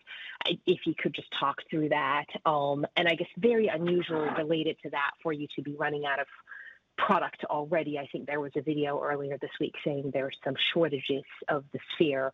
So would love to get your thoughts on that. And then my final question, and apologies, I know they're all quite long, but my final question is more for Birgit, and your thoughts on the first half versus the second half spread in terms of profitability. Are we looking at 45-55? Are we looking at 40-60? Kind of what are your thoughts on how much smaller first half might be this year versus history, given some of the headwinds you mentioned in your prepared remarks? Thank you. Thank you, Veronica, and thanks for jumping in here. I think on the positioning RIC versus BTE, it's clearly a RIC as a form factor, but I think ultimately also from the usage. Keep in mind, we have increased the power of the RIC every time we come out with one, so over time the RIC takes more and more of the BTE share. Now, between the mild to moderate to severe to profound, we need to see clearly severe to profound has an over-proportional benefit because they struggle more in noisy environments. But on the other hand, even a mild to moderate has the interest to understand pristine. They also struggle in noisy environment, only not just that much. And then last but not least, I think the matter of fatigue is also an important one. So I think probably skewed a little bit more to the severe to profound, but I would not be surprised if we see also lots of mild to moderates picking up the Sphere. On the launch strategy here with regard to the events we've chosen and what follows afterwards, I think when we were sitting there and saying, we want to reach many people to convince them, not just on the loyal side, but even on the competitive side, having a strong starting point with a very strong positive reiteration of our messages in the audiology environment, that's helpful. I would say we also felt in the Lumitin, you heard us say that over the last year, we were a little bit too much in the stealth environment, so we're pushing in the other direction. I think it's also credit to just the sheer size of difference I think we're making. And I think people do recognize your marketing efforts to a degree, support your claims. Some people go the other way around. We are not that kind of a people, so we think it's really making that clear and loud. On the follow-up, I think in Europe we have events. They're also larger than our normal set of events, but probably not by the factor of 5 with the participants as we had in the Sphere. Keep in mind, when you choose Sphere, you better use it, right? There's a fixed cost component to the discussion, right? But in all other places, I think we have very significant launch events, and then we have to do what we always have to do. We have to visit all of the customers who were not at the event, because very few audiologists just buy different product on word to mouth. They want to have it on the ear, right? So at the end of the day, yes, we kickstart the curve. We get a little bit more orders at the beginning, but I think what we're aiming for is a wider, faster recognition, more of a word to mouth amongst the audiologists, and at the end, with that driving the whole curve up. Yeah. On the availability side, I think it's less a component question at this stage. I think it's what mix, what colors, and there's a couple of challenges we have with some changing in patterns and then needing to go back to customers on what we had in the original batch manufactured. And so I would put it right now more in the order handling. We think we will get through that in a matter of weeks. It's not a fundamental availability issue at the current level, even if we're higher than we thought relative to our at least initial plan. But it's really when the mixes change significantly, you have to kind of skew the customer to where you have built the first product and other people holding back until they kind of can get what they wanted. I think the third one was on the first half, second half. I'm looking to Birgit because but I think your question was on revenue or? More on profits. More on profits. Birgit gets a microphone. She will. Hi, Veronica.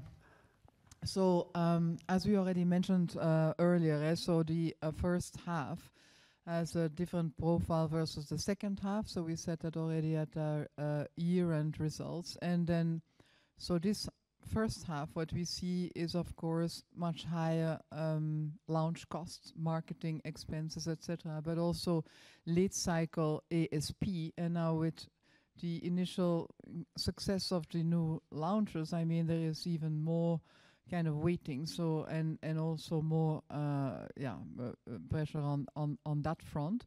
And then we also have the ramp up on the production costs, etc., also related to the success of the new launches. So I mean, that's actually the same as what we said before. And then I guess, Veronica, you can do the math that there is a significant difference first half, second half. Thank you.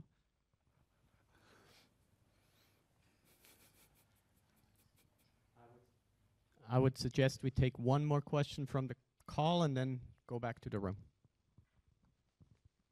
The next question comes from Niels Letz from Carnegie. Please go ahead. Good afternoon. Thank you for taking my question. A question for Oliver looks on your audiological care business. You talk about how you restructured the German business and went down to one brand.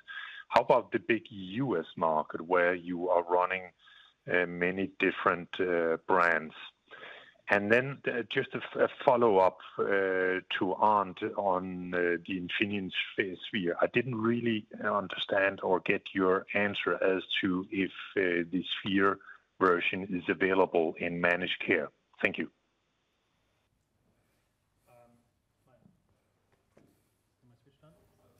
Can you hear me? Okay. Thank you for the question. It's a very good question, actually. And the situation is a bit comparable to where we were in Germany a couple of years back. Due to also a string of acquisitions that we did in the US over the last couple of years, we even ended up with more brands compared to what I showed you earlier today. But we also further down on the learning curve out of what I just showed you earlier today. So the process that we're in the US is actually to learn from those experiences. We are aligning brand also in the US under one brand. The US business will be called Audionova. That's the brand that we are using for all the markets where we do not have a very strong brand recognition already in the marketplace. This will also come with, of course, an executional timeline in the remaining rest of this fiscal year and into the next fiscal year. We started to pilot that in 16 stores already. And after the summer break, we will follow through into the rest of the organization. And on the managed care... So do I understand? Go ahead. So do I understand you correctly that all US stores will be rebranded to Audionova in this fiscal year? In this remaining fiscal year, we will start that exercise, and that will most likely go in terms of timeline into the next fiscal year. But yes, eventually they will all be called Audionova. Great, thank you. Yeah, and I think the speed you need to balance with the CapEx investment, and because you have to renew stores either way, we don't necessarily do that in a big bang, but we really do that over a certain period of time and start with the stores who need the most uplift. On the Infinio sphere with regard to managed care, and what I said is it's not as black and white as are you in managed care, yes, no. I think, by the way, managed care is not one thing. I think if you go to the different contracts, some people are very high in what they pay for hearing aids and the fitting fee, and that's normally the private pay insured people and an audiologist, and we make normal money there, right? And then there's other very skinny contracts, right? Now, it's not on us to decide in which contract this shows up. I think it's on the other side. By the way, it's also very different by managed care provider, so you may see us being in some more than in others. At the end of the day, we provide product at a certain price. And yes, as you heard us say, we think the Sphere should have a premium over the Infinio, and then ultimately they need to make sense. Does it make sense in their particular type of contract? Yes, no. But in that regard, yes, there will be Sphere in certain managed care contracts, but most likely not in all. Okay, I want to give a chance. Okay, great. Thank you. Let's give a chance for the people in the room since we only have about 5 minutes left. Great, thanks for taking my question.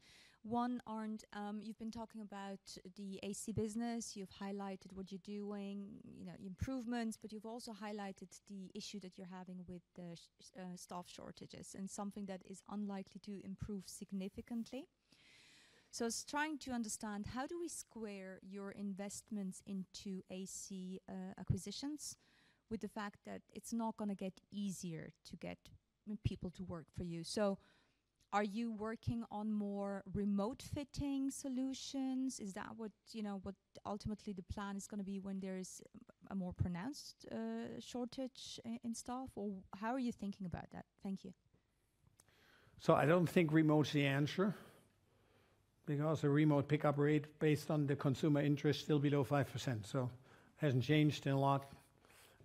Yes, some of the audiologists like it more. In New Zealand, we make better experiences because we can't even staff the store, which is more remote. But the remote is really not what the consumer actually prefers. And ultimately, we have to serve the consumer. The two answers is A, when we talked about process improvement to improve the number of visits I can manage and higher conversion rate. The other one is what Oliver had on the chart. You did see the Gears Academy, but he had on the bottom, we train by now 500 people a year. If you would go back 5 years ago, it was probably 200 or 150. I think the answer at the end for us, as well as other scaled retailers, is you need to train yourself, as some market participants would do. A Fielmann or Costco train their hearing care professionals, right? And I think it's on us to figure out what's the right number versus the productivity we can achieve. But training ourselves has many advantages. One of them is they're more loyal, staying longer with you. They're trained to the model you have, right? In that regard, if you look at a great retailer, at the end they train from within, and that's the journey we're on. We have to scale it up. Julien Wadour from BOA again. Two questions. The first one on phasing. If I'm correct, at the full year results, you said that the hearing instrument could see a sort of high single-digit sequential acceleration in terms of sales with product launch between H1 and H2. Does market softness in Q1, higher adoption of Sphere versus Infinio are two reasons which can imply an even higher sequential acceleration in H2? I mean, basically, could we see positive growth in H1 for hearing instruments? And the second question, business, we haven't discussed the consumer hearing. We've seen your competitor GN, like we decided to wind down its consumer business, other constant demand, trying to find a buyer for the headset business too.